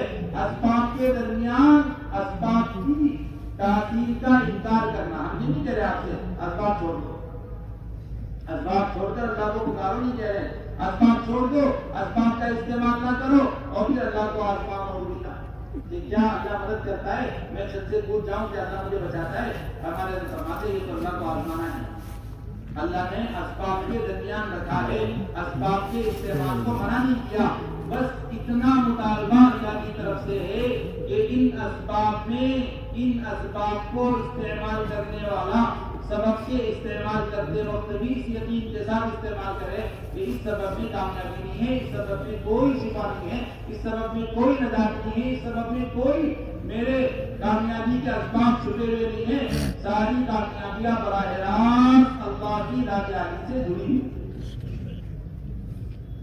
اس طرح غیر اللہ سے نگاہیں ہٹا کر اللہ کی ذات عالی پر نگاہیں جمانا کہ یہ ہے یقین اور یہ ہے ایمان اور یہ ہے اللہ کی ذات عالی پر اعتماد، اس اعتماد کا مطالبہ ہے۔ اگر اگر براہ راست اللہ کرتا ہوا نظر آتا، پانی اللہ برساتا نظر آتا، تو پھر ہر مومن کافر اللہ کو ہی مان لیتا کہ جی اللہ نے پانی دیا ہے۔ اللہ نے سبب کے پردے میں اپنی قدرت کو چھپا کے رکھا ہے۔ ایمان والا اسباب کے پردوں کے پیچھے بیٹھی ہوئی ذات پر براہ راست نگاہیں جما کر اس کے کرنے کو اور اس کے ذریعے ہونے کو یقین کرتا ہے۔ کافر آفاق میں گم ہے، آفاق ایمان والے میں گم ہے۔ اللہ کو نہ ماننے والا وہ آفاق میں کائنات کی شکلوں میں گم ہے، اور اللہ کو ماننے والا شکلوں سے پیچھے ہٹ کر ایک اللہ کی ذات عالی پر نگاہیں جمایا ہوا ہے کہ یہ اللہ کرتے ہیں۔ اللہ قرآن کریم میں فرماتے ہیں افرأیتم الماء الذی تشربون، میرے بندو یہ تو بتاؤ جو پانی تم پیتے ہو، أأنتم أنزلتموه من المزن أم نحن المنزلون، اس آسمان سے پانی جو برسا ہے اس کو تم نے برسایا ہے یا ہم نے برسایا؟ ہر ایمان والے کو دل میں خریدا ہے وہ یہ کہے کہ اللہ یہ پانی تو نے برسایا، یہ پانی تو نے حفاظت کر کے اسے زمین میں محفوظ کرایا، اس پانی کو ہم تک تو نے پہنچایا، اگر تو نہ ہوتا تو یہ اسباب تو ہم تک پانی نہ پہنچاتا، ہم تک پانی نہیں پہنچتا۔ سارے اسباب عاجز ہیں، بے بس ہیں اللہ کے حکم کے سامنے۔ اس طرح اسباب سے نگاہیں ہٹا کر اسباب سے استعمال کرنے کو منع نہیں کیا جاتا ہے، اسباب سے تاثیر کی نگاہیں ہٹا کر، اسباب سے ربوبیت کی نگاہیں ہٹا کر، اسباب سے یقین کی نگاہیں ہٹا کر اللہ کی ذات عالی پر نگاہیں جمانا۔ تداؤ یا عباد اللہ، اللہ کے بندے اور بندو دوائیں استعمال کیا کرو، یہ تو اللہ کا حکم ہے، اس حکم کی وجہ سے ہم دوا استعمال کرتے ہیں۔ شفا دوا میں نہیں ہے، شفا اللہ کے امر میں، شفا ڈاکٹر کے ہاتھوں میں نہیں ہے، شفا اللہ کے حکم میں ہے۔ کوئی سبب میں شفا چھپی ہوئی نہیں ہے، ساری شفائیں اللہ کے حکم میں چھپی ہوئی ہے۔ میرے بھائیو، کائنات کی ان شکلوں سے نگاہیں ہٹانا، اللہ کے ذات عالی پر نگاہیں جمانا، اسے کہتے ہیں توحید، اسے کہتے ہیں اللہ کی ذات عالی پر اعتماد، اور اسے کہتے ہیں لا الہ الا اللہ کا مفہوم، اور یہ یقین، یہ ایمان حضور پاک علیہ السلام نے صحابہ کا بنایا تھا، اور موقع موقع سے انہیں متوجہ کیا تھا کہ اگر تم نے اللہ کی ذات عالی کی طرف چیزوں کا انتساب کیا تو تم مومن ہو، اللہ کے غیر کی طرف چیزوں کا انتساب کیا تو تم مشرک ہو۔ اللہ کی ذاتی مشرک کا فرق قرآن کریم میں پوری وضاحت کے ساتھ بتایا ہے، مثال دے کے سمجھایا ہے، پوری وضاحت کے ساتھ اللہ نے قرآن میں بتایا ہے۔ جب شوہر بیوی ملتے ہیں اور چھوٹا سا حمل پھیل جاتا ہے تو شوہر بیوی اللہ کی طرف متوجہ ہو جاتے ہیں اور یہ دعا کرتے ہیں لیکن آتیتنا صالحا لنکونن من الشاکرین، اے اللہ اگر تو نیک صالح اولاد دے گا تو ہم اس اولاد کے دینے کا تیری طرف انتساب کریں گے اور یہ کہیں گے اگر تو نے اولاد دی۔ جب ہمیں پھیل جاتا ہے تو شوہر کی دعا کرتے ہیں اے اللہ اگر نیک صالح اولاد ہو جائے گی تو ہم یہ کہیں گے یہ اولاد تو نے دی، یہ اولاد تو نے دی۔ فرمایا یہ بیوی اس عمل کو لیے پھرتی ہے، کام کرتی رہتی ہے اور دعا کرتی رہتی ہے اللہ اگر اولاد ہوگی تو ہم یہ کہیں گے اگر تو نہیں دی۔ جب ولادت ہو جاتی ہے اور جب اس مرحلے سے گزر جاتے ہیں اور بچہ گود میں آ جاتا ہے تو شوہر بیوی اس وعدے کو بھول جاتے ہیں کہ اللہ سے وعدہ کیا تھا اگر نیک صالح اولاد ہو گئی اور صحیح سلامت اولاد ہو گئی تو ہم کہیں گے اللہ تو نے دی ہے۔ ہم جا کر ڈاکٹروں کے ہاتھ جوڑتے ہیں، ڈاکٹر صاحب آپ نہ ہوتے تو آج کی ولادت ہی نہ ہوتی، ڈاکٹر صاحب آپ کی مدد سے نارمل ولادت ہوئی ہے، ڈاکٹر صاحب آپ کے کرنے سے ہوا ہے۔ میرے بھائی اور تو یہ ہے مشرک، یہ ہے مشرک، یہ ہے مشرک جس نے اللہ کے ساتھ ڈاکٹر کو شریک قرار دیا، جس نے ڈاکٹر کو اللہ کے ساتھ شریک قرار دیا۔ اللہ فرماتے ہیں کہ جب مرحلوں سے گزر کر اور اسباب میں کامیابی مل جاتی ہے تو بندے اللہ سے نگاہیں ہٹا کر اسباب کو اپنا رب مان لیتے ہیں۔ اللہ تعالیٰ کا علم ہے، اللہ کا صبر ہے کہ اس کے باوجود اللہ ان کو ان کے سببوں میں کامیابی دیتا ہے۔ ہمارے حضرت فرماتے ہیں دو موقع ایسے ہیں جہاں ایمان کو ٹٹولا جائے گا، سب سے پہلا موقع یہ ہے کہ جب کوئی حاجت پیش آ جائے، جب کوئی ضرورت پیش آ جائے تو بندہ کدھر دوڑتا ہے؟ اگر یقین ہوگا اعمال سے ہونے کا، یقین ہوگا اللہ کے راستے علی سے اعمال کے راستے ہونے کا، تو بندہ عمل کی طرف دوڑ لگائے گا، اور اگر یقین اس کا بیٹھا ہوا ہے سبب سے ہونے کا، بندہ سبب کی طرف دوڑ لگائے گا۔ یہ یقین کی تبدیلی کہاں ہوگی؟ سبب سے ہونے کا یقین، عمل سے ہونے کا یقین، یہ تبدیلی کہاں سے ہوگی؟ 24 گھنٹے سبب کے درمیان زندگی گزارنے والا وہ تو سبب کو خدا بنایا ہوا ہے۔ 24 گھنٹے سبب کے درمیان زندگی گزارنے والا وہ تو جب حال پیش آئے گا سبب کی طرف دوڑ لگائے گا۔ لیکن اگر سبب سے نکل کر مسجد کے نورانی ماحول میں، مسجد کے پاکیزہ ماحول میں، اللہ ایمان کرنے والے ماحول میں آ کر اپنے ایمان کو، یقین کو بولے گا، اپنے ایمان کو، یقین کو بنائے گا، تو پھر یہ سبب کے استعمال کے وقت حکم کو نہیں بولے گا، سبب کے استعمال میں اللہ کو سامنے رکھے گا۔ اگر یہ سبب سے ہٹ کر عمل کی طرف متوجہ ہوگا اور اس ماحول میں زندگی گزار رہا ہوگا، اس لیے فرمایا کہ اپنے ایمان کو تازہ کرنے کے لیے، اپنے ایمان کو نیا کرنے کے لیے، اپنے ایمان میں جلا پیدا کرنے کے لیے مسجد، اعمال مسجد میں وقت دیا کرو۔ اتنا بڑا اللہ کا حکم ایمان، اتنا بڑا اللہ کا حکم ایمان، امت اس سے غافل زندگی گزارے۔ کتنا بڑا اللہ کا حکم ایمان، اور اس کے بنانے کے طریقے حضور پاک علیہ الصلوۃ والسلام نے امت کو دیے ہیں۔ اس سے نگاہیں ہٹ کر بازار میں وقت دینے تیار، دکانوں پر وقت دینے تیار، مارکیٹ میں وقت دینے تیار، بیوی بچوں کو وقت دینے تیار، لیکن جس ایمان سے جنت آخرت وابستہ ہے، جس ایمان پر اللہ کے سارے وعدے موقوف ہیں، جس ایمان سے دنیا کے اندر اللہ کی طرف سے مدد نصرت کے اترنے کے وعدے ہیں، اس ایمان کو بنانے کے لیے مسجد میں وقت دینے تیار نہیں ہے۔ حضور پاک علیہ الصلوۃ والسلام نے صحابہ کو جگہ جگہ متوجہ کیا ہے۔ اگر ایمان مضبوط ہوگا چیزوں کو اللہ کی طرف منسوخ کرے گا، اگر ایمان میں کمزوری آ گئی تو وہ چیزوں کو اللہ کے کی طرف منسوخ کرے گا۔ حضرت کی رات بارش ہو گئی، آپ نے فرمایا اس صبح تم میں سے بعض مومن ہے، تم میں سے بعض کافر ہے۔ اس صبح تم میں سے بعض مومن ہے، بعض کافر ہے۔ جو یہ کہے گا بارش فلاں ستارے کے فلاں جگہ آنے سے برسی ہے وہ کافر ہے، اور جو یہ کہے گا بارش اللہ کے امر سے برسی ہے وہ مومن ہے۔ کسی بارش کا مسئلہ نہیں ہے، کسی بارش کا مسئلہ نہیں ہے۔ زندگی میں پیش آنے والے ہر مرحلے کے اندر بندہ یہ کہے گا اللہ کے کرنے سے ہوا وہ مومن ہے، اور جو یہ کہے گا فلاں سبب کے فلاں جگہ آنے سے یہ ہوا ہے وہ کافر ہے۔ اللہ کا انکار کرنے والا، اللہ کا انکار کرنے والا ہے۔ اس ایمان کو بنانے، اس یقین کو بنانے کی بنیادی جگہ اللہ کے گھر مسجدیں ہیں۔ اس ایمان کو بنانے، اس یقین کو بنانے کی بنیادی جگہ اللہ کے گھر مسجدیں ہیں۔ مولانا یوسف صاحب رحمۃ اللہ علیہ فرمایا کرتے تھے جتنا وقت بازار میں اللہ کے غیر کی بڑائی بولی ہے، اتنا وقت مسجد میں بیٹھ کر اللہ کے سے ہونے کو بولو، ایمان بنے گا۔ جتنا وقت بازار میں رہ کر اللہ کے غیر کی طرف چیزوں کو منسوخ کیا ہے، اللہ کے غیر کی طرف سامان اسباب کو منسوخ کیا ہے، اتنا وقت مسجد کے اندر فارغ کر کے اللہ سے ہونے کو بولو، ایمان بنے گا، یقین بنے گا۔ اس کے بغیر دنیا والے ہمیں پاگل مجبور نہیں کہیں گے۔ روایت میں ہے اتنا اللہ سے ہونے کو بولو، اتنا اللہ سے ہونے کو بولو کہ لوگ کہیں گے تو پاگل ہے۔ جب سبب والوں کے پاس جا کر اللہ سے ہونے کو بولو گے، وکیل کے پاس جا کر کہو گے وکیل صاحب آپ کی وکالت سے کچھ نہیں ہوتا، اللہ کرتے ہیں، ڈاکٹر صاحب آپ کی ڈاکٹری سے کچھ نہیں ہوتا، اللہ کرتے ہیں، انجینئر صاحب آپ کی انجینئر سے کچھ نہیں ہوتا، اللہ کرتے ہیں۔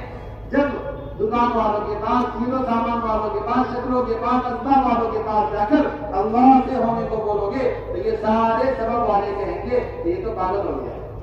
روایت میں ہے اتنا اللہ سے ہونے کو بولو کہ لوگ تمہیں پاگل سمجھو۔ سارے انبیاء علیہ الصلوۃ والسلام کو پاگل کہے جانے کی وجہ مسجد کے کونے میں بیٹھ کے ذکر کرنا نہیں ہے۔ انبیاء علیہ الصلوۃ والسلام کو پاگل کہے جانے کی وجہ اللہ کے بندوں میں جا کر اللہ کی ذات عالی سے ہونے کو بولنا، یہ سبب بنا ہے۔ شعیب علیہ السلام نے آ کر کہا ناپ تول میں کمی کرو گے اللہ ناراض ہو جائے گا، ناپ تول میں کمی کرو گے تمہارے غلے کٹ جائیں گے، ناپ تول میں کمی کرو گے تمہاری تجارتوں میں نقصان ہوگا۔ تو لوگوں نے کہا شعیب ہم تو اس کے خلاف دیکھ رہے ہیں، شعیب ہم تو اس کے خلاف دیکھ رہے ہیں، آپ کہتے ہیں ناپ تول میں کمی کرو گے تو غلہ گھٹ جائے گا، اور ہم تو دیکھ رہے ہیں کہ 1 کلو میں 10 گرام بچایا 100 گرام بچایا تو ہمارا تو غلہ بچ گیا، ہمیں تو نفع ہوا۔ شعیب علیہ السلام نے قوم کو سمجھایا کہ دیکھو یہاں آپ کو اللہ کے حکم کو سامنے رکھ کر زندگی گزارنا اور اس سبب سے کچھ نہیں ہوتا کرنے والے اللہ ہے، اس کا یقین دل میں بٹھانا فرض ہے۔ تو قوم نے کہا یہ بادل معلوم ہوتے نعوذ باللہ کہ یہ تو کچھ الٹی ہی بات کر رہے ہیں کہ یہ کہتے ہمارے اسباب سے کچھ نہیں ہوتا، ہماری تجارت میں دھوکہ دینے سے کچھ نہیں ہوتا، یہ تو کچھ اور کہہ رہے ہیں۔ میرے بھائیوں کی تو ساری قوموں کی لڑائی حضور پاک علیہ السلام سے اسی بات پر تھی۔ ابو جہل پورے خاندان قبیلے اور بڑے سرداروں کو لے کے آپ کے چچا کے پاس آیا، اس چچا کے پاس جس نے بہت آپ پر احسان کیے، اور آ کر یوں کہا کہ اپنے بھتیجے سے کہہ دو یہ اکیلے اکیلے عبادت کیا کرے، اپنی بندگی کرے، ہمیں کوئی اختلاف نہیں ہے، یہ ہماری قبیلوں میں آ کر، ہمارے خاندانوں میں آ کر، ہماری مجالس میں آ کر، ہمارے محفلوں میں آ کر ہمارے بتوں کا انکار کرتا ہے، ایک اللہ سے ہونے کو بولتا ہے، اس جز سے ہمیں اختلاف ہے۔ آپ اپنے بھتیجے کو سمجھاؤ کہ دعوت چھوڑ دے، عبادت کرے، کوئی بات نہیں۔ آج کا باطل بھی ہماری عبادت سے غائب نہیں ہے، اور باطل کی کیا بات ہے، شیطان کو ہماری عبادت سے کوئی ڈر و خوف نہیں ہے، شیطان کو ہماری عبادت سے کوئی ڈر و خوف نہیں ہے، ڈر و خوف دعوت اللہ سے ہے۔ روایت میں ہے جب دعوت دی جاتی ہے، جب دعوت دی جاتی ہے، جب اللہ کا اقرار کیا جاتا ہے، جب اللہ سے ہونے کو بولا جاتا ہے، تو شیطان بے تحاشا دوڑ لگاتا ہے، اس کے ہوش حواس گم ہو جاتے ہیں۔ جب شیطان اللہ سے ہونے کو سنتا ہے اسے برداشت نہیں کر سکتا۔ قرآن میں اللہ نے ایسا کیا ہے اذا ذکر اللہ وحدہ اشمئزت قلوب الذین لا یؤمنون بالآخرہ، جب اللہ سے ہونے کو بولا جاتا ہے، جب ایمان والا ملاقات کر کے اللہ کے بندوں میں جا کر کہتا ہے اللہ سے ہوتا ہے،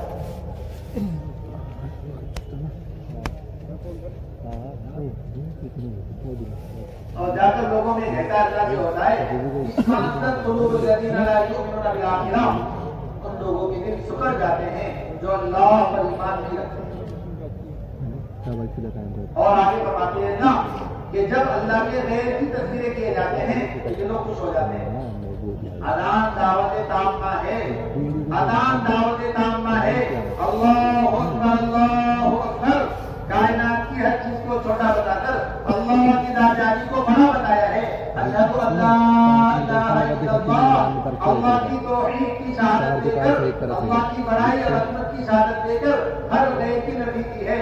اشہد ان محمد رسول اللہ، اللہ کے نبی کے رسالت کی شہادت دے کر ہر غیر کی نبی کی ہے۔ حی علی الصلاۃ، حی علی الفلاح، نماز کی طرف بلایا ہے، پورے دین کی طرف بلایا ہے، اور دین میں کامیابی کی طرف بلایا ہے۔ اللہ اکبر اللہ اکبر، پھر اللہ کی بڑائی عظمت کا اعتراف کیا ہے، لا الہ الا اللہ، اللہ کے غیر کی نبی کیا ہے۔ یہ بات شیطان کو برداشت نہیں ہے، یہ بات داعی کی ہر غیر کو برداشت نہیں ہے، یہ بات جب بھی توحید کی دعوت چلے گی باطل کو برداشت نہیں ہے، جب بھی توحید کی دعوت چلے گی شیطان کو برداشت نہیں ہے۔ روایتوں میں ہے شیطان بے تحاشا دعوت تامہ اذان کو سن کر دوڑ لگاتا ہے، اس کے ہوش گم ہو جاتے ہیں، اس کے ہوش گم ہو جاتے ہیں، کافی میل دور دوڑتا ہوا جاتا ہے، جب تک اذان چلتی رہتی ہے وہ دوڑتا رہتا ہے۔ برداشت نہیں ہے دعوت تامہ اذان شیطان کو، تو جیسے برداشت ہوگی ماحول میں دعوت، جب ایک اللہ سے ہونے کو بولا جاتا ہے تو لوگوں کے دل سکڑ جاتے ہیں، اور جب اللہ کے غیر کی طرف چیزوں کو منسوخ کیا جاتا ہے تو یہ خوش ہو جاتے ہیں، یہ خوش ہو جاتے ہیں۔ اگر اللہ کے نافرمانوں کو خوش کرنا ہے تو اللہ کے غیر کی بڑائی بیان کرو، اور اگر اللہ کے نافرمانوں کو ناراض کرنا ہے، شیاطین کو ناراض کرنا ہے، تو اللہ کی بڑائی، اللہ کی عظمت، اللہ کی کبریائی کی دعوت امت میں لے کر چلو پھرو۔ میرے بھائیو عزیزو، سب سے پہلا مطالبہ 8 گھنٹے فارغ کر کے ماحول میں نکل کر اللہ کے ذات عالی سے ہونے کو بولنا، اللہ کے ذات عالی کی بڑائی عظمت کو بولنا، اور مساجد میں ایمان کے حلقے لگا کر، مساجد میں ایمان کے حلقے لگا کر اپنے ایمان میں تازگی پیدا کرنے کے لیے اللہ کی بڑائی عظمت ایک دوسرے کے سامنے بیان کرنا، اللہ سے ہونے کو ایک دوسرے کے سامنے بولنا، یہ بذات خود ایسی مقصود عبادت ہے جیسے مقصود عبادت نماز ہے، نماز کے سجدے جیسے مطلوب ہے، نماز کی تلاوت جیسے مطلوب ہے، نماز کے رکوع جیسے مطلوب ہے، نماز کے ارکان جس طرح مطلوب ہے، ٹھیک اسی طریقے سے ایمان والے کا ایمان والے کے ساتھ بیٹھ کر اللہ کی بڑائی، اللہ کی عظمت، اللہ کی کبریائی کو بولنا مطلوب ہے، اس کا مطالبہ ہے۔ روزانہ اللہ کے ذات عالی کی بڑائی عظمت کے لیے وقت فارغ کرنا پڑے گا، 8 گھنٹے ماحول میں فارغ کر کے اللہ سے جتنا ایمان کا ذوق ہوگا اتنے اعمال میں ذوق آئے گا، جتنا لا الہ الا اللہ کمزور ہوگا اتنا محمد رسول اللہ کمزور ہوگا۔ ایمان ہمارے معاشرے اور عبادات اور دین کے سارے شعبوں میں ایسے بکھرا ہوا ہے، ایسے پھیلا ہوا ہے جیسے روح جسم کے سارے اندر سرایت کی ہوئی ہے۔ اگر ناخن کاٹا جائے، اگر انگوٹھے میں سوئی چبھائی جائے اور انگوٹھے کو تکلیف نہ ہو تو ڈاکٹر کہتا ہے انگوٹھے سے روح نکل گئی ہے، اس لیے انگوٹھے کو تکلیف نہیں ہو رہی ہے۔ اگر روح نکل جائے تو جس طرح جسم پیٹ مردہ ہو جاتا ہے، ایسے ہی شعبے سے دین نکل جائے، معاشرت کا دین نکل جائے، معاشرت مردہ، معاملات کا دین نکل جائے، معاملات مردہ، اخلاقیات سے دین نکل جائے، اخلاقیات مردہ، گھروں کی معاشرت سے ایمان نکل جائے، گھروں کی معاشرت مردہ۔ جس طرح سے حیات پورے جسم میں شرائط کی ہوئی ہے، اس طرح سے ایمان دین کے سارے شعبوں میں پھیلا ہوا ہے۔ لوگ یہ کہتے ہیں ایمان دل کی چیز ہے، دل میں رہنے دو، اس کو آزاد دوبارے سے کیا مطلب؟ ایمان دل کی چیز ہے، اس کا معاشرت سے کیا تعلق؟ بازار میں ہم آزاد زندگی گزاریں گے، مسجد میں پابند رہیں گے، ہم مارکیٹ کے اندر آزاد زندگی گزاریں گے، جب اللہ کے راستے میں رہیں گے تو پابند رہیں گے، ہم رہن سہن میں آزاد زندگی گزاریں گے، ہم کھانے پینے میں آزادہ معاشرت اختیار کریں گے، ہم جس طرح چاہیں زندگی گزاریں، نماز پڑھیں گے، باہر ہم آزاد ہیں، روزہ رکھنے کے روزہ رکھیں گے، باہر ہم آزاد ہیں۔ میرے بھائیوں اور دوستوں بزرگوں، یہ ایمان نہیں ہے، ایمان کا دھوکہ لگا ہوا ہے، یہ ایمان نہیں ہے، ایمان کا دھوکہ لگا ہوا ہے۔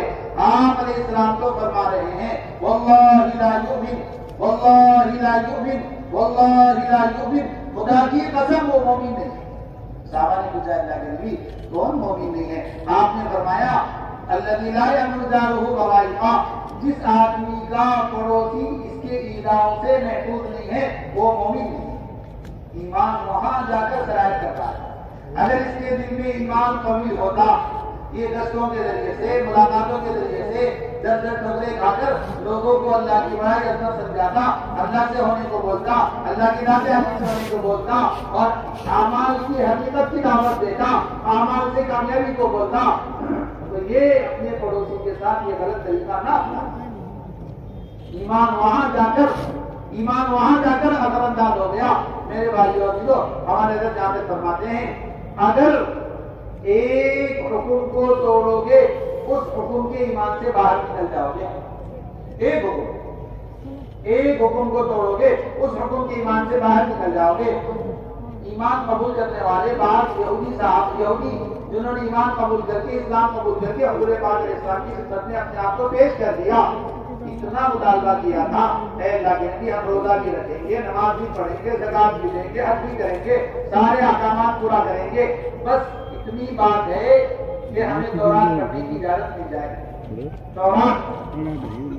صرف تورات کے پڑھنے کی اجازت مانگنے پر اللہ نے جبریل امین کو بھیج کے ان کو حکم سنایا یا ایھا الذین آمنوا ادخلوا فی السلم کافہ، اے ایمان والو پورے ایمان میں داخل ہو جاؤ، پورے اسلام میں داخل ہو جاؤ۔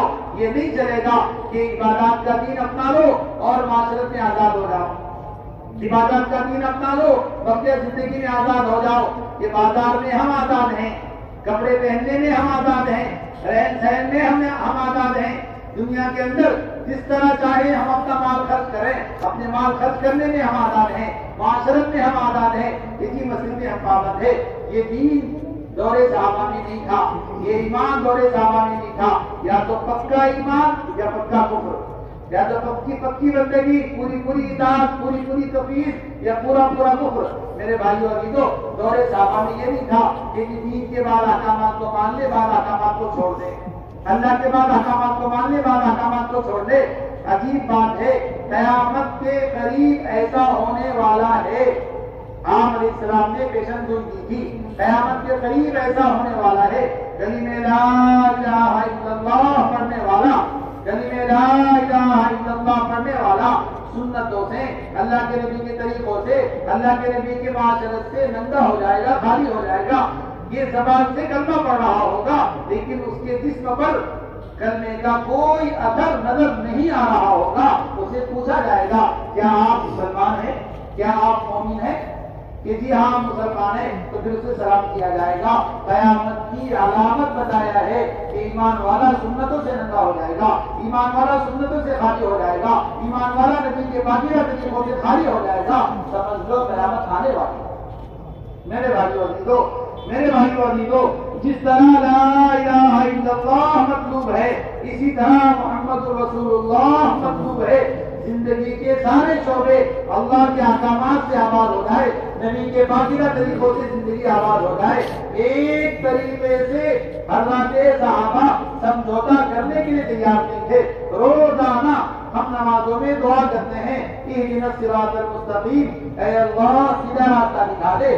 صراط الذین انعمت علیہم، اے اللہ ان لوگوں کا راستہ دکھا دے جن پر آپ نے انعام کیا ہے.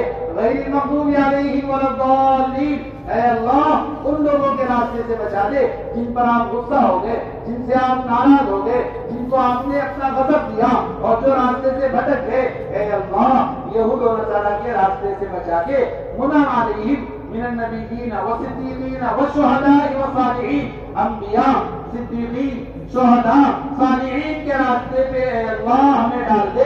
یہ روزانہ نماز میں دعا کر کے یہ ایمان والا جب باہر جاتا ہے تو جن کے طریقوں کے خلاف دعا مانگی ہے، جن کے طریقوں سے نفرت اس کے دل میں بیٹھی ہوئی ہے اور نماز میں ان کے طریقوں سے بچنے کی دعا مانگ کے گیا ہے، پھر یہ گھر میں جا کر انہی جیسے کپڑے پہن رہا ہے، بازار میں جا کر انہی جیسی معاشرت اپنا رہا ہے، گھروں میں جا کر بیوی بچوں کے ساتھ وہی یہود و نصارہ کے طریقوں کو اپنایا ہوا ہے.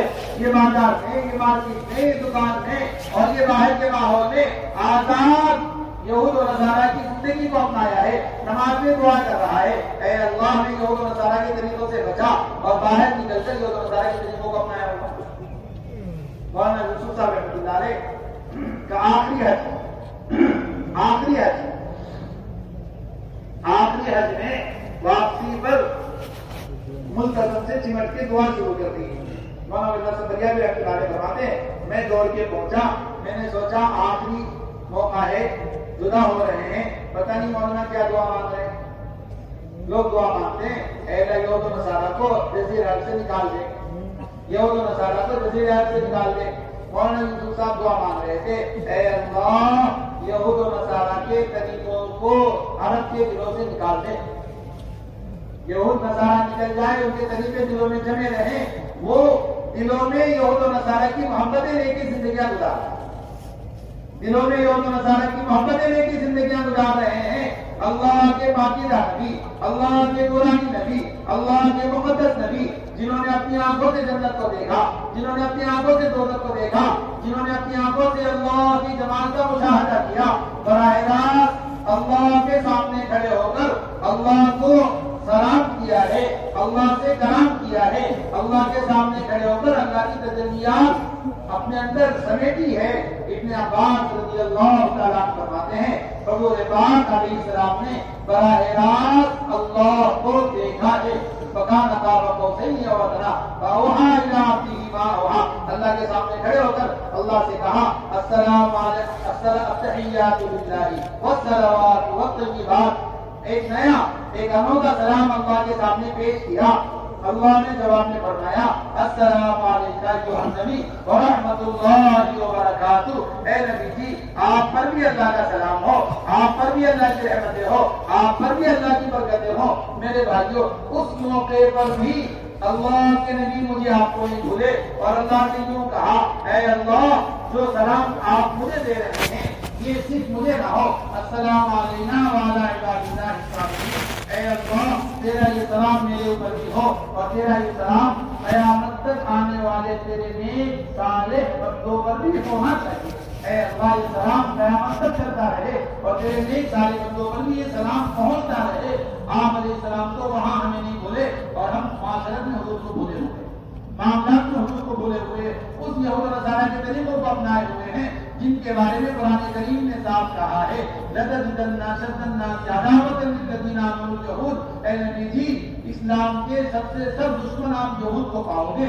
وہ یہود اسلام کی جڑوں کو کھوکھلا کرنا چاہتے ہیں, وہ یہود یہودیت کے طریقوں کو عالم میں پھیلانا چاہتے ہیں اور یعنیت معاشی بے دینی معاشرت کا ابتدال, معاملات کا ابتدال, اخلاقیات کا بگاڑ پورے دنیا میں پھیلانا چاہتے ہیں. ان کی بندگی, ان کی اطاعت, ان کے طریقے, ان کی نقل میں یہ امت کامیابیاں تلاش کر رہی ہے. اور وہ نبی جس نے براہ راست اللہ کو دیکھا ہے, جس نے براہ راست جنت کو دیکھا ہے, جس نے براہ راست اللہ کی جمال کا جہت کی مشاہدہ کیا ہے, جس نے براہ راست اعمال سے کے ذریعے سے امت کی کامیابیاں دیکھی ہے, اس نبی کے طریقوں کو چھوڑے ہوئے ایسا نورانی, ایسا پاکیزہ, ایسا مقدس نبی ہمارے حضرت فرماتے ہیں نبی پاک صلی اللہ علیہ وسلم کے پاکیزہ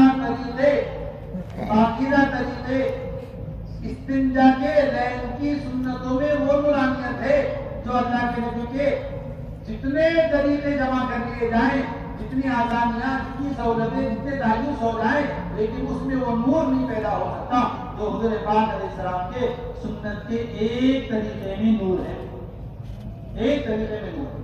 ان طریقوں کو چھوڑے ہوئے ایسا پاکیزہ اور دعا, نبی جی آپ کے روشن چہرے کی قسم, واللیل اذا سجا, نبی جی آپ کے سیاہ لطفے کی قسم, نبی کا ایسا پاکیزہ نورانی چہرہ. جب ایسے پاکیزہ نورانی چہرے والا نبی جس نے براہ راست اللہ کو دیکھا ہے, اس کے طریقوں میں کتنا نور ہوگا, اس کے طریقوں میں کتنا نور ہوگا, اس کے طریقوں میں کتنی کامیابیاں ہوگی. آپ علیہ السلام نے فرمایا میں تمہیں صاف روشن راستے پر چھوڑ کر جا رہا ہوں, ترکتکم علی ملۃ بیضاء, میں تمہیں صاف ستھرے راستے پر چھوڑ کر جا رہا ہوں.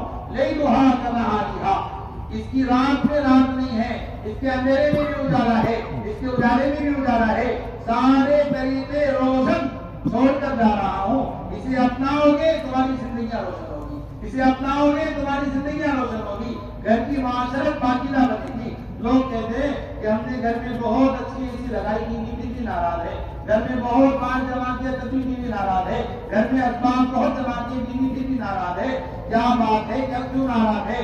کہ ناراض ہونے کی وجہ یہ ہے کہ اس نے دنیا کا مال و متاع خوب جمع کیا ہے, اس گھر کو نبی کے پاکیزہ طریقوں سے آباد نہیں کیا.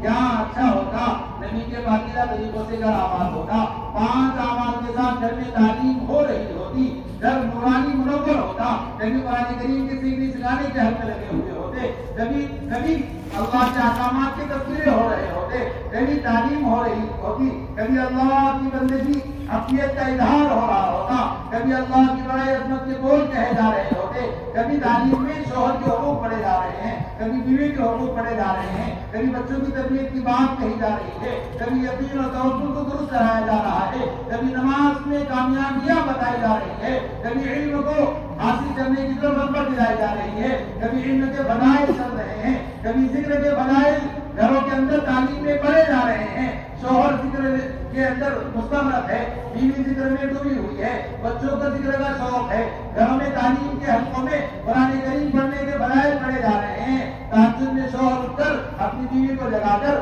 قرآن کریم پڑھ رہا ہو, تلاوت کر رہا ہو اور اللہ کو یاد کر رہا ہو, اور اس کے گھر میں فرشتوں کا نزول ہو رہا ہو, اسے قرآن پڑھتے جاتے, فرشتے اترتے جاتے, اے اللہ کے نبی میں قرآن پڑھتا رہا, اسے روز قرآن پڑھتے رہتے, فرشتے تمہارا کلام سننے کے لیے آسمان سے تمہارے گھر میں اتر کے آتے تھے, اے اسے تم قرآن پڑھتے رہتے. آج مدینہ والے اپنی آنکھوں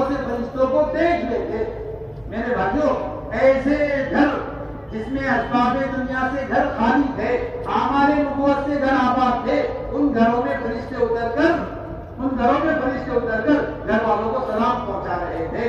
ابراہیم علیہ السلام کے گھر میں فرشتے آئے ہیں اور آ کر یوں کہا ہے اللہ اور اللہ کی طرف سے فرشتے اے نبی اے ابراہیم علیہ السلام آپ کے گھر والوں کو اللہ سلام بھیج رہا ہے، آپ کے گھر والوں کو اللہ سلام بھیج رہا ہے، آپ کے گھر والوں کو سلام پہنچانے کے لیے ہم فرشتے آئے ہیں۔ میرے بھائیوں عزیزو، پورے گھر کو چیز و سامان سے آباد کیا ہے، نبی کے پاکیزہ طریقوں سے گھروں کو ویران کیا ہوا ہے، گھروں کو 24 گھنٹے کھانے پینے چیز و سامان سے آباد کیا ہوا ہے، گھروں کو اللہ کے نبی کے پاکیزہ طریقوں سے ویران کیا ہوا ہے۔ پھر شکوے شکایتیں ہیں، گھر میں جوڑ نہیں بیٹھتے، گھر میں اجتماعیت نہیں ہے، ماں کی بات بیٹے سے بنتی نہیں ہے، باپ کی بیٹے سے نہیں بنتی ہے، بیوی کی شوہر سے نہیں بنتی ہے، ساس کی بہو سے نہیں بنتی ہے، آپس میں توڑ ہے، آپس میں اجتماعیت ختم ہو رہی ہے۔ یہاں حضور پاک علیہ السلام کے گھر میں 3 مہینے چولہے نہیں چل رہے ہیں۔ الہلال ثم الہلال ثم الہلال، اے بیٹا ایک چاند بھی گزرتا تھا، دوسرا بھی چاند گزر جاتا، تیسرا بھی چاند گزر جاتا، 3 مہینے گزر جاتے، نبی کے گھروں میں چولہا نہیں جلتا تھا۔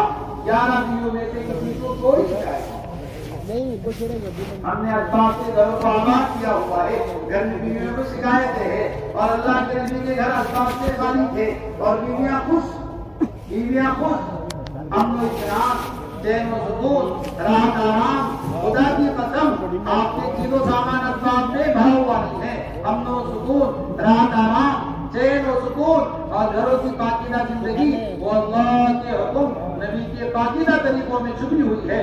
میرے بھائیو عزیزو، اگر گھر اعمال نبوت سے آباد ہو جائے، گھر تعلیم کے حلقوں سے آباد ہو جائے، گھر سیکھنے سکھانے کے حلقوں سے آباد ہو جائے، اللہ کا حکم ہے وَاذْكُرْنَ مَا يُتْلَىٰ فِي بُيُوتِكُنَّ مِنْ آيَاتِ اللَّهِ وَالْحِكْمَةِ، اے نبی کے گھر والوں آپ گھروں میں قرآن کے حلقے لگا کر قرآن سیکھنا سکھانا کیا کرو، حلال حرام کے تذکرے کیا کرو۔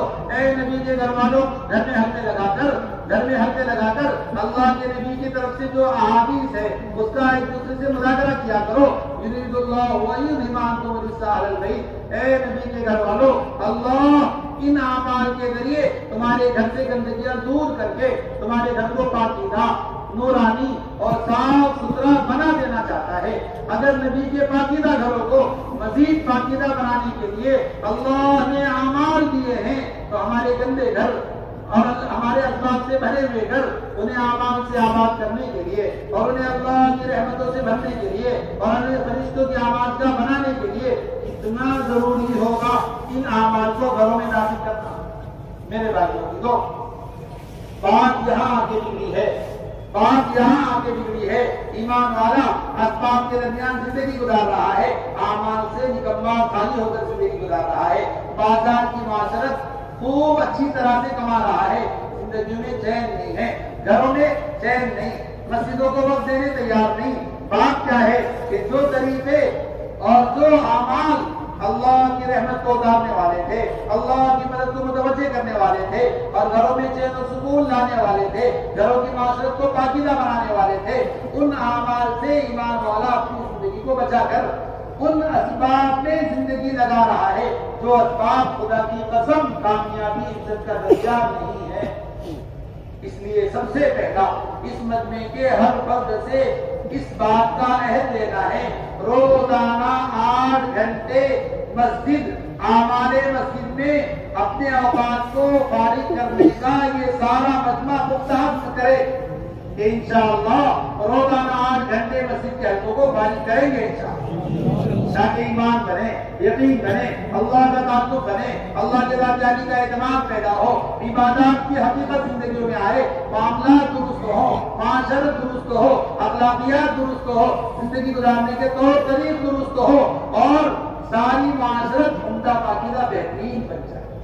اور دوسرا ہے اپنی پختہ ارادہ کرے کہ انشاءاللہ اپنے گھروں کو اعمال نبوت سے روزانہ آباد کریں گے انشاءاللہ، تاکہ گھر کے اندر اللہ کی رحمت سے متوجہ ہو، گھر کے اندر اللہ کی طرف سے مدد نصرت متوجہ ہو، بچوں کی تعلیم تربیت کا ماحول قائم ہو، گھروں کے اندر بھی بچوں کی تعلیم تربیت کا ماحول قائم ہو، جو تربیت حضرت ابراہیم علیہ السلام نے اپنی بیوی کی کی تھی، جو تربیت حضرت ابراہیم علیہ السلام نے اپنے بچے کی کی تھی، جس تربیت کا نتیجہ تھا شوہر راہ خدا میں جا رہا ہے، بیوی اللہ کے لیے فارغ کر رہی ہے، کوئی ایک سبب چھوڑ کر نہیں جاتا۔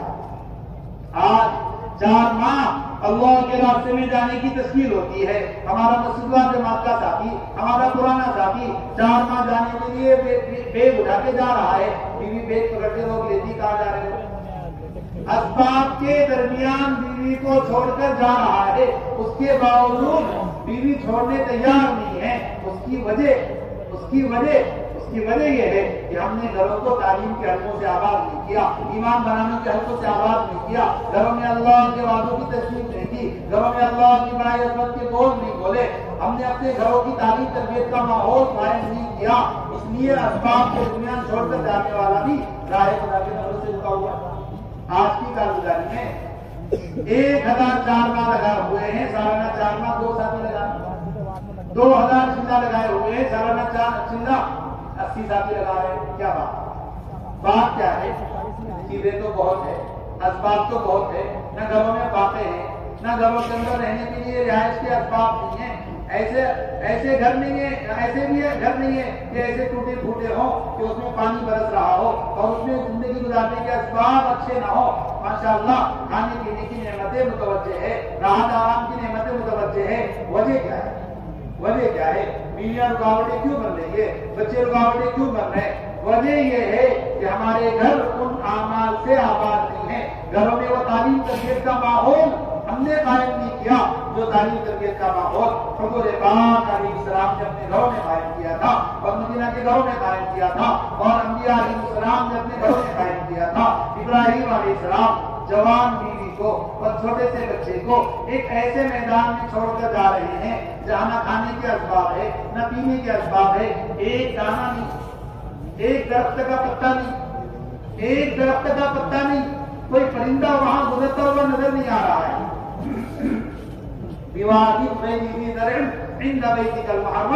اے اللہ، میں اپنے بچوں کو، اپنے بیوی کو ایک تیرے گھر کے قریب ایک ایسی جگہ چھوڑ کر جا رہا ہوں، کیوں؟ اے اللہ، تاکہ یہ میرے بیوی بچے دین کے قائم کرنے کا ذریعہ بن جائیں، اس لیے اللہ میں اپنے بیوی بچوں کو تیرے حوالے چھوڑ کر جا رہا ہوں۔ واپس جانے لگے، بیوی نے دامن پکڑ لیا، کہاں جا رہے ہو؟ کوئی جواب نہیں۔ پھر پوچھا کہاں جا رہے ہو چھوڑ کر؟ کوئی جواب نہیں۔ پھر پوچھا کہاں جا رہے ہو چھوڑ کر؟ کوئی جواب نہیں۔ پوچھا کیا اللہ کا حکم ہے؟ ابراہیم علیہ السلام نے فرمایا ہاں اللہ کا حکم ہے، اس لیے چھوڑ کر جا رہا ہوں۔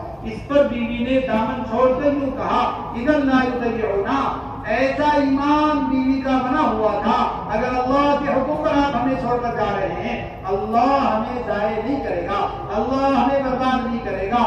میرے بھائیوں، مستقل محنت ہے گھر کے 5 اعمال کے ساتھ تعلیم قائم کر کے اپنے بیوی بچوں کو راہ خدا میں نکال کر ان کے یقین کو، ان کے ایمان کو ایسا بنایا جائے کہ جب راہ خدا میں اسباب کے بغیر نہیں جا رہے ہوں تو بیوی کہتے اگر اللہ کے حکم پر چھوڑ کر جا رہے ہو اللہ ہمیں ضائع نہیں کرے گا۔ بیوی نے کہا تھا اذن لا یضیعنا، اگر آپ اللہ کے حکم پر چھوڑ کر جا رہے ہو اللہ ہمیں ضائع نہیں کرے گا۔ اس تعلیم تربیت کا نتیجہ تھا ابراہیم علیہ السلام کے 90 سال کی عمر میں خوبصورت نوجوان، خوبصورت بچہ 90 سال کی عمر میں بڑھاپے میں اللہ نے کیا تھا۔ اسماعیل علیہ السلام، ان کی صلب میں اللہ کے نبی چھپے ہوئے ہیں، وہ اسماعیل علیہ السلام جن کے صلب میں اللہ کے نبی چھپے ہوئے ہیں۔ یا بنیا انی اری فی المنام انی اذبحک فانظر ماذا تری، بیٹا میں نے خواب میں دیکھا ہے میں تجھے ذبح کر رہا ہوں، کیا رائے ہے؟ یا ابت افعل ما تؤمر ستجدنی انشاءاللہ من الصابرین۔ ایسی تربیت اپنے بچے کی تھی اور ایسی تربیت اپنے بچے کی ایمان پر ایسا اٹھایا تھا، بیٹا کہنے لگا ابا جان اگر اللہ کا حکم ہے میرے ذبح کرنے کا تو آپ مجھے ذبح کر دے، انشاءاللہ میں صبر کر کے دکھاؤں گا، انشاءاللہ میں صبر کر کے دکھاؤں گا۔ میرے بھائیوں، اللہ کے حکم پر بیوی ایسی قربان، اللہ کے حکم پر بچے ایسے قربان، وجہ کیا ہے؟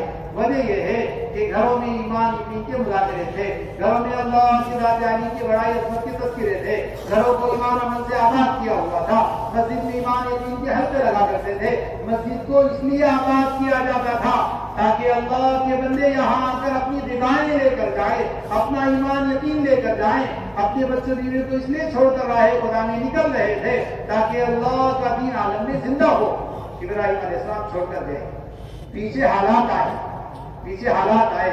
حالات میں حضرت حاجرہ نے کسی کو تلاش نہیں کیا، کسی کو نہیں پکارا، ایک اللہ سے دعائیں کی اور صفا مروہ کی دوڑ لگانے لگے. دعا کر کے اللہ کی طرف متوجہ ہو کر اللہ کی مدد کو ڈھونڈنے لگی. کبھی ادھر چکر لگائے، کبھی ادھر چکر لگائے. اللہ نے جبریل امین کو بھیجا، ایک پر مارا اور اسماعیل علیہ السلام کی رگڑتی ہوئی ایڑی سے پانی کا چشمہ بہتا. ہمارے حضرت فرماتے ہیں اگر اعمال کے راستے لوگے اللہ لامحدود دے گا، ہمیشہ ہمیش کے لیے دے گا، نسلوں تک کو دے گا. اسباب کے راستے لوگے اللہ تھوڑا دے گا، ایک بار دے گا، اور دینا بھی یقینی نہیں ہے، دے بھی سکتا ہے نہیں بھی دے سکتا ہے. اسباب کے راستے لوگے محدود ملے گا، تھوڑا ملے گا، ایک بار ملے گا، ملنا بھی یقینی نہیں ہے. اعمال کے راستے لوگے لامحدود ملے گا، ہمیشہ ہمیش کے لیے ملے گا، اور نسلوں تک کے لیے اللہ مسئلے حل کرے گا. اسماعیل علیہ السلام نے ایڑی ماری ہے اور وہاں سے پانی کا چشمہ ابلنے لگا، اور وہ چشمہ ابلتا ہی چلا گیا. آج 2000 سال سے زیادہ ہو گیا، وہ چشمہ سوکھا نہیں ہے، وہ چشمہ خشک نہیں ہوا ہے، اور اللہ کا فضل ہے دنیا کے ہر گھر میں وہ مقدس پانی پہنچا ہوا ہے اور لوگ اس سے اپنی زندگیوں کو سیراب کر رہے ہیں. آپ علیہ السلام نے فرمایا کہ اس پانی کے اندر ہر آدمی کی حاجت چھپی ہوئی، جس حاجت کے لیے پانی چاہیے گا وہ حاجت پوری ہوگی. ابو ذر غفاری فرماتے ہیں میں بیت اللہ کے پاس آگے پڑ گیا حضور کی تلاش میں. حضور کو جانتے نہیں تھے. 1 مہینے تک زمزم کے پانی پہ گزارا کیا. فرماتے ہیں زمزم کا پانی پیتے پیتے میری پیٹ کی لٹیں بن گئی. ایسی قوت اللہ نے اس پانی میں رکھی ہے کہ کھانے کا بھی کام وہ پانی کرتا ہے، پانی کا بھی کام وہ پانی کرتا ہے. اعمال کے راستے لینے پر اللہ نے اتنا دیا ہے کہ قیامت تک وہ زمزم چلتا ہے. میرے بھائیو عزیزو، بنیادی طور سے بات یہ ہے اللہ کے راستے میں نکلنے سے رکاوٹیں اس لیے ہیں، اللہ کے راستے میں نکلنے سے بیوی رکاوٹ اس لیے بن رہی ہے کہ اس کے یقین کو بنایا نہیں ہے. بچہ رکاوٹ اس لیے بن رہا ہے کہ اس کے یقین کو درست نہیں کیا، اور خود راہ خدا میں جانے اس لیے تیار نہیں ہے کہ اپنے ایمان یقین کو درست نہیں کیا. میرے کرنے سے ہوگا، میرے چاہنے سے ہوگا. دکان کھولوں گا تو روزی ملے گی، جاب پر جاؤں گا، ملازمت پر جاؤں گا تو کاروبار چلے گا. کہ اگر میں نے دکان بند کر دی تو میرے کاروبار کا کیا ہوگا؟ اگر میں نے دکان پر نہ گیا تو میری بیوی بچوں کی روزی کا کیا ہوگا؟ بیوی بچوں کا خالق بنا بیٹھا ہے، بیوی بچوں کا رازق بنا بیٹھا ہے. دل کے سربتوں میں چھپایا ہوا کفر ہے کہ میں اگر روزی نہیں دوں گا تو بیوی کی روزی کا مسئلہ پھنسے گا، اگر میں نہیں کماؤں گا بچوں کی روزی کا مسئلہ پھنسے گا. میرے بھائیو عزیزو، تیرے کمانے پر روزی نہیں ہے، اللہ کے وعدے پر روزی ہے. وما من دابة في الأرض إلا على الله رزقها. رزق نے، روزی نے اللہ کے راستے میں نکلنے سے روکا ہوا ہے. اللہ فرماتے ہیں روزی تیرے ذمہ نہیں ہے، روزی میرے ذمہ ہے. وما من دابة في الأرض إلا على الله رزقها. جسے میں نے پیدا کیا ہے اس کی روزی میرے ذمہ ہے. اور ساری انسانیت کو، کائنات کی ہر ذرے شکلے کو اللہ نے پیدا کیا ہے، ان کی روزی اللہ نے اپنے ذمہ لے رکھی ہے. اللہ قرآن میں فرماتے ہیں اگر تم یہ سمجھتے ہو کہ تمہارے کمانے سے روزی ملتی ہے تو یہ بتا دو درندے چرندے پرندے کون سی دکان کھول کے بیٹھے ہیں، کون سا کاروبار کر رہے ہیں، کون سی تجارت کر رہے ہیں، انہیں روزی کون دے رہا ہے؟ اللہ یرزقها وإياكم. کتنے درندے پرندے چرندے ہیں جن میں چاند کر کے لیے اللہ ان کا بھی رازق ہے. اگر درندوں کو دن کمائے روزی دے رہا ہے، کمائے روزی اللہ دے رہا ہے. راہ خدا میں نکلنے سے رکاوٹ، سب سے بڑی رکاوٹ یہ ہے کہ اگر میں اللہ کے راستے میں جاؤں گا کمانا رک جائے گا، اگر میں اللہ کے راستے میں جاؤں گا بیوی کی حاجتیں رک جائے گی، بچوں کی ضروریات رک جائے گی، کمانے کے سارے اسباب بند ہو جائیں گے، تو پھر میری روزی روٹی کا کیا ہوگا؟ خدائی کے دعوے کر کے لوگ اپنی تجارتوں میں گھسے ہوئے ہیں. تجارتوں سے نکلو اس یقین کے ساتھ کہ رازق اللہ ہے، مالک اللہ ہے، ضروریات کا پیدا کرنا اللہ کے ذمہ ہے، اس کو پورا کرنا اللہ کے ذمہ ہے. جس طرح اللہ نے ہر انسان کی موت اس کے لیے طے کر کے رکھی ہے، اس طرح اللہ نے ہر انسان کا رزق اس کے لیے طے کر کے رکھا ہے۔ کماؤ گے تو دے گا، نہیں کماؤ گے تو دے گا۔ وما من دابۃ فی الارض الا علی اللہ رزقها۔ اللہ نے ساری کائنات کو ان کے گھروں میں بٹھا کر، ان کی شکلوں سے ہٹا کر، تمہاری کمپنیاں ہم بند کر دیں گے، تمہاری دکانیں ہم بند کر دیں گے، تمہاری جاب ہم بند کر دیں گے، تمہاری ملازمتیں چھٹی پر لگا دیں گے، تمہارے سارے جو رزق لیے اٹھائے پھرتے ہیں سارے کاموں کو اس کی جگہ روک کر دکھائیں گے، تمہارے کاشتکاریاں بند کر کے دکھائیں گے، تمہارے سارے تجارتیں، زراعتیں، کاشتکاریاں، حکومتیں سب کو ڈھک کر کے، سب کو گھر میں بٹھا کر پھر ہم پال کر دکھائیں گے، لاک ڈاؤن لگا کر 6 مہینے لوگوں کو گھروں میں اللہ نے پال کے کیوں دکھایا ہے کہ تمہاری ملازمتیں رزق نہیں اتارتی، رزق ہم اتارتے، تمہاری جاب رزق نہیں اتارتی، تمہاری دکانیں رزق نہیں اتارتی، تمہاری ملازمتیں رزق نہیں اتارتی، تمہاری حکومتیں، تمہارے وزراء، تمہارے عمراء، تمہارے حکام رازق نہیں ہے، رازق اللہ ہے۔ میرے بھائیو عزیزو، ایک چوٹی سے زیادہ بے حیثیت ہو گیا انسان، ایک چوٹی سے زیادہ بے اعتماد ہو گیا انسان، ایک پرندے سے زیادہ کمزور ایمان بن گیا ہے ایک ایمان والے کا۔ ایمان والا کہتا ہے میں نہیں کماؤں گا، اللہ کے راستے میں جاؤں گا تو میری روزی روٹی کا کیا ہوگا؟ اللہ کہتے ہیں لو انکم توکلون علی اللہ حق توکلی لرزقتم کما ترزق الطیر۔ اگر تمہارے پاس اتنا بھی ایمان بن جائے جتنا ایک پرندے کا ہوتا ہے، اگر تمہارے پاس اتنا یقین آ جائے جتنا یقین ایک چھوٹے سے پرندے کا ہوتا ہے، اللہ تمہیں ایسے رزق دے گا جیسے اس پرندے کو رزق دیتا ہے۔ پرندے سے زیادہ رزق ایمان کمزور کیے بیٹھے ہیں۔ تبدو خماسا وتروح بطانا، یہ پرندہ صبح سویرے خالی پیٹ گھر سے نکلتا ہے، اللہ اسے پیٹ بھر کے واپس لوٹاتا ہے۔ چھوٹی سی مخلوق صبح سویرے گھر سے نکلتی ہے خالی پیٹ اور اپنے پیٹ پر اپنے سے 6 گنا زیادہ وزن لے کے لوٹتی ہے۔ اللہ کے توکل کی بات ہے، اللہ پر اعتماد کر کے چھوٹی 6 مہینے کماتی ہے، 6 مہینے بیٹھ کر کھاتی ہے۔ کبھی سردی میں بھی دیکھا چھوٹی کو گھومتا ہوا، کبھی برسات میں دیکھا چھوٹی کو گھومتا ہوا۔ یہ ایمان والا ہے، برسات میں بھی کما رہا ہے، سردی میں بھی کما رہا ہے، دن میں بھی کما رہا ہے، رات میں بھی کمانے کے چکر لگا رہا ہے۔ دن میں کما رہا ہے، رات میں موبائل کے اندر بیٹھ کے اپنے کاروبار کی شکلیں بنا رہا ہے۔ ارے ایمان والے کہاں ہو گیا؟ تیرے دل میں یہ نہیں تھا جو اپنے دل میں لگایا ہے، تیرے دل میں جو کام تھا وہ چھوڑ کے بیٹھا ہے۔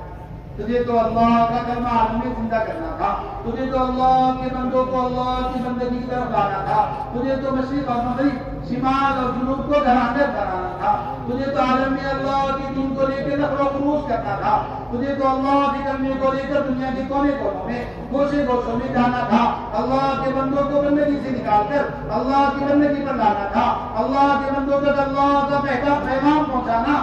تیرے ذمے اتنے بڑے بڑے مقاصد تھے، تیرے ذمے اتنے بڑے بڑے کام تھے، ان کاموں کو چھوڑ کر گھر میں کاروبار میں، ان کاموں کو چھوڑ کر بیوی بچوں کو پالنے میں، ان کاموں کو چھوڑ کر دنیا کے تقاضوں میں، دنیا کے مشاغل میں مشغول ہو کے رہ گیا۔ میرے بھائیوں عزیزوں دوستوں کو اللہ کی طرف سے سخت عتاب کی دھمکی ہے، اللہ کی طرف سے سخت عتاب کی دھمکی ہے ان لوگوں کو جو اللہ کے راستے کا نفر چھوڑ کر، اللہ کے راستے کا خلوص چھوڑ کر، اللہ کے کلمے کی بلندی کی محنت چھوڑ کر کاروبار میں، بزنس میں، دکانوں میں، تجارتوں میں، دنیا کے کمانوں میں، دنیا کے اندر مشغول ہو کر رہے ہیں۔ اللہ کی طرف سے سخت دھمکی ہے، سخت عتاب ہے۔ ہمارے حضرت فرماتے ہیں اتنا سخت عتاب، اتنی سخت دھمکی اور اتنا سخت ناراضگی کسی عمل سے اللہ نے نہیں دی صحابہ کو، جتنی سخت دھمکی، جتنا سخت عتاب اللہ کے راستے کو چھوڑ کر اپنے گھروں میں بیٹھ جانے پر اللہ نے دی ہے، اور اللہ کے راستے کو چھوڑ کر گھروں میں رہ جانے پر اللہ نے دی ہے۔ وہ ابن کعب فرماتے ہیں، حضرت صاحب فرماتے ہیں 50 دن اللہ کے نبی نے بائیکاٹ کیا تھا۔ 3 صحابہ جو پیچھے رہ گئے، اللہ کے حکم سے اللہ کے نبی نے ان سے بائیکاٹ کر دیا، بات چیت بند کر دو، ہمیں آپ کو اندازہ نہیں ہے اس بائیکاٹ سے ان پر کیا گزری ہے۔ فرماتے ہیں حضرت ہلال کی بیوی کہ 40 دن گزر گئے سوائے رونے کی ہلال کا کوئی کام نہیں ہے۔ وہی حضرت صاحب کا حال یہ ہے، 40 دن 50 دن گزر گئے سوائے رونے کی کوئی کام نہیں ہے، گھروں میں بیٹھے رو رہے ہیں۔ جنہیں عشق سے کچھ واسطہ پڑا ہو وہ جانتے ہیں، جن سے عشق ہو ان کا ادنا اراد آدمی کو خودکشی میں مجبور کر دیتا ہے۔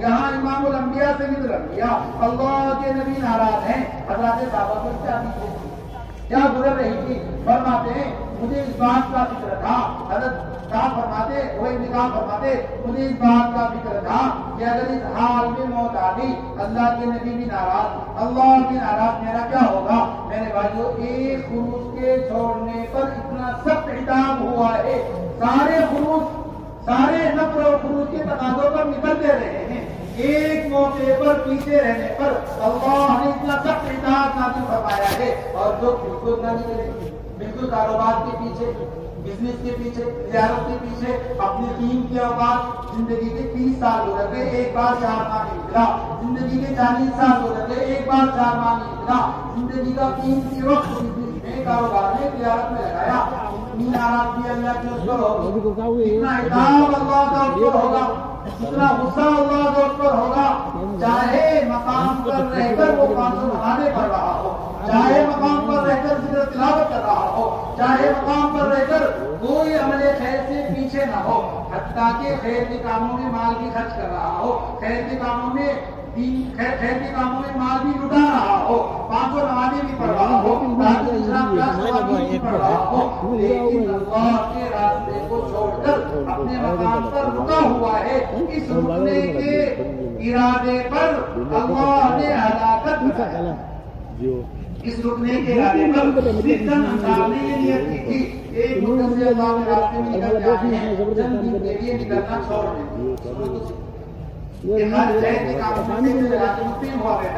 انصار نے خیر کے سارے کاموں میں پیسہ لگانے سے روکنے کا فیصلہ نہیں کیا، فیصلہ اتنا کیا تھا اللہ کے راستے سے نکلنے سے چند دن رک جائیں گے بس، اس کے علاوہ کوئی فیصلہ نہیں تھا۔ اللہ کے دین کے تقاضوں پر مال خرچ کرنے سے رکنے کا ارادہ کر دیا 6 مہینے کے فرماتے ہیں کہ مقام پر رہ کر سارے اعمال خیر کرنے کے ارادے تھے، صرف اللہ کے راستے میں نکلنے سے رکنے کا فیصلہ کیا۔ اللہ نے جبریل نبی کو بھیج کے حکم سنا دیا، کہہ دو ان لوگوں سے انفقوا فی سبیل اللہ، جس طرح اللہ کے دین میں جان مال لگا رہے تھے لگاتے رہو، ولا تلقوا بأیدیکم الی التہلکہ، اللہ کے دین میں جان مال لگانا روک کر اپنے آپ کو ہلاکت میں نہ ڈالو۔ صحابہ فرماتے ہیں اللہ کے راستے سے رکنے کو اللہ نے ہلاکت بتایا ہے، اللہ کے راستے کے نفرت سے پیچھے رہنے کو اللہ نے ہلاکت بتایا ہے، عبادت میں، اطاعت میں، بندگی میں کمزوری کو ہلاکت نہیں بتایا۔ میرے بھائیوں کو ایمان والا اپنی عبادت میں، اپنے اعمال میں مست ہے، خوش ہے، اللہ کے راستے سے پیچھے رہ کر اپنے آپ کو ہلاکت میں ڈالا ہوا ہے۔ میرے بھائیوں کو عبادت کے تقاضوں سے رکنے والوں کو اللہ کے نبی نے دھمکی دی تھی، کاروبار کی وجہ سے رکنے والوں کو کتنی دھمکی ہوتی؟ آپ نے ایک صحابی کو عبادت کے تقاضے سے رکنے والا کہ جمعہ پڑھ کے جاؤں گا، آپ نے فرمایا تم جمعہ کے ارادے سے رک گئے۔ فرماتے ہیں وہ صحابی میں نے نیت کی تھی گھر نہیں جاؤں گا، مسجد میں جاؤں گا، جمعہ پڑھ کے اللہ کے راستے میں نکلوں گا، اور نیت کی تھی کہ جمعہ پڑھ کے اس جمعہ کو کل قیامت میں اللہ کے دربار میں بطور وسیلے کے پیش کروں گا۔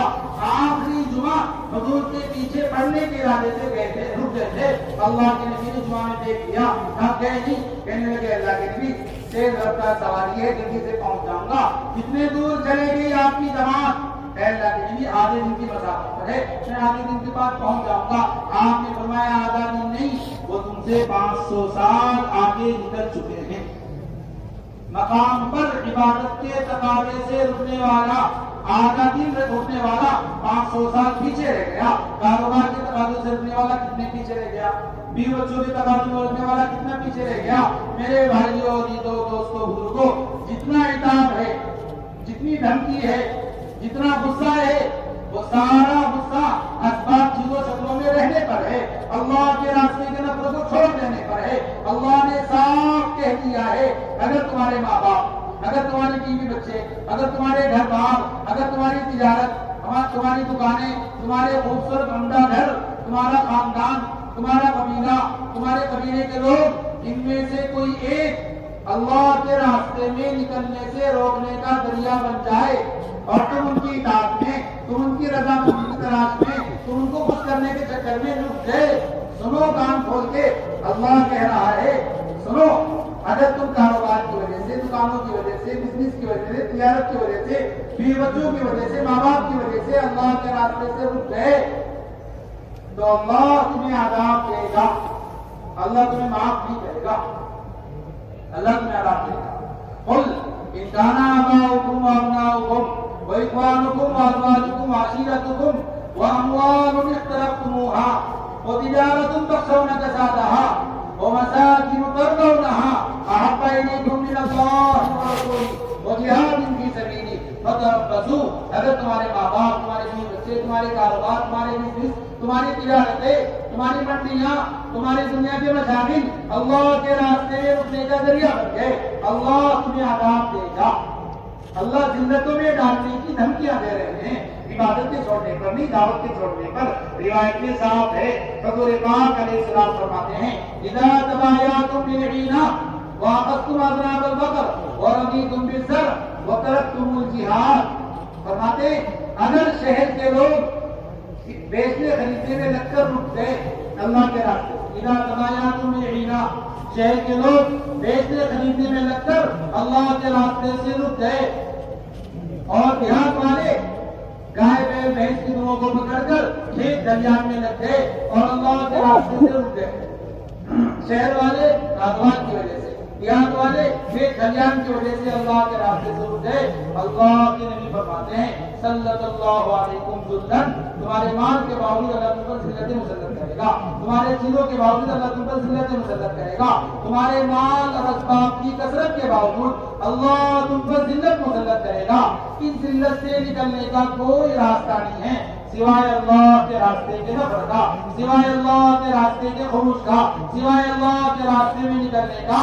لا تنزعوا حتى ترجعوا الى دينكم، جب تک تم دعوت پر نہیں آؤ گے، جب تک تم اللہ کے راستے کے نفر پر نہیں آؤ گے، جب تک تم اللہ کے راستے کے خروج پر نہیں آؤ گے، اللہ تمہاری زندگیوں کو ختم نہیں کرے گا۔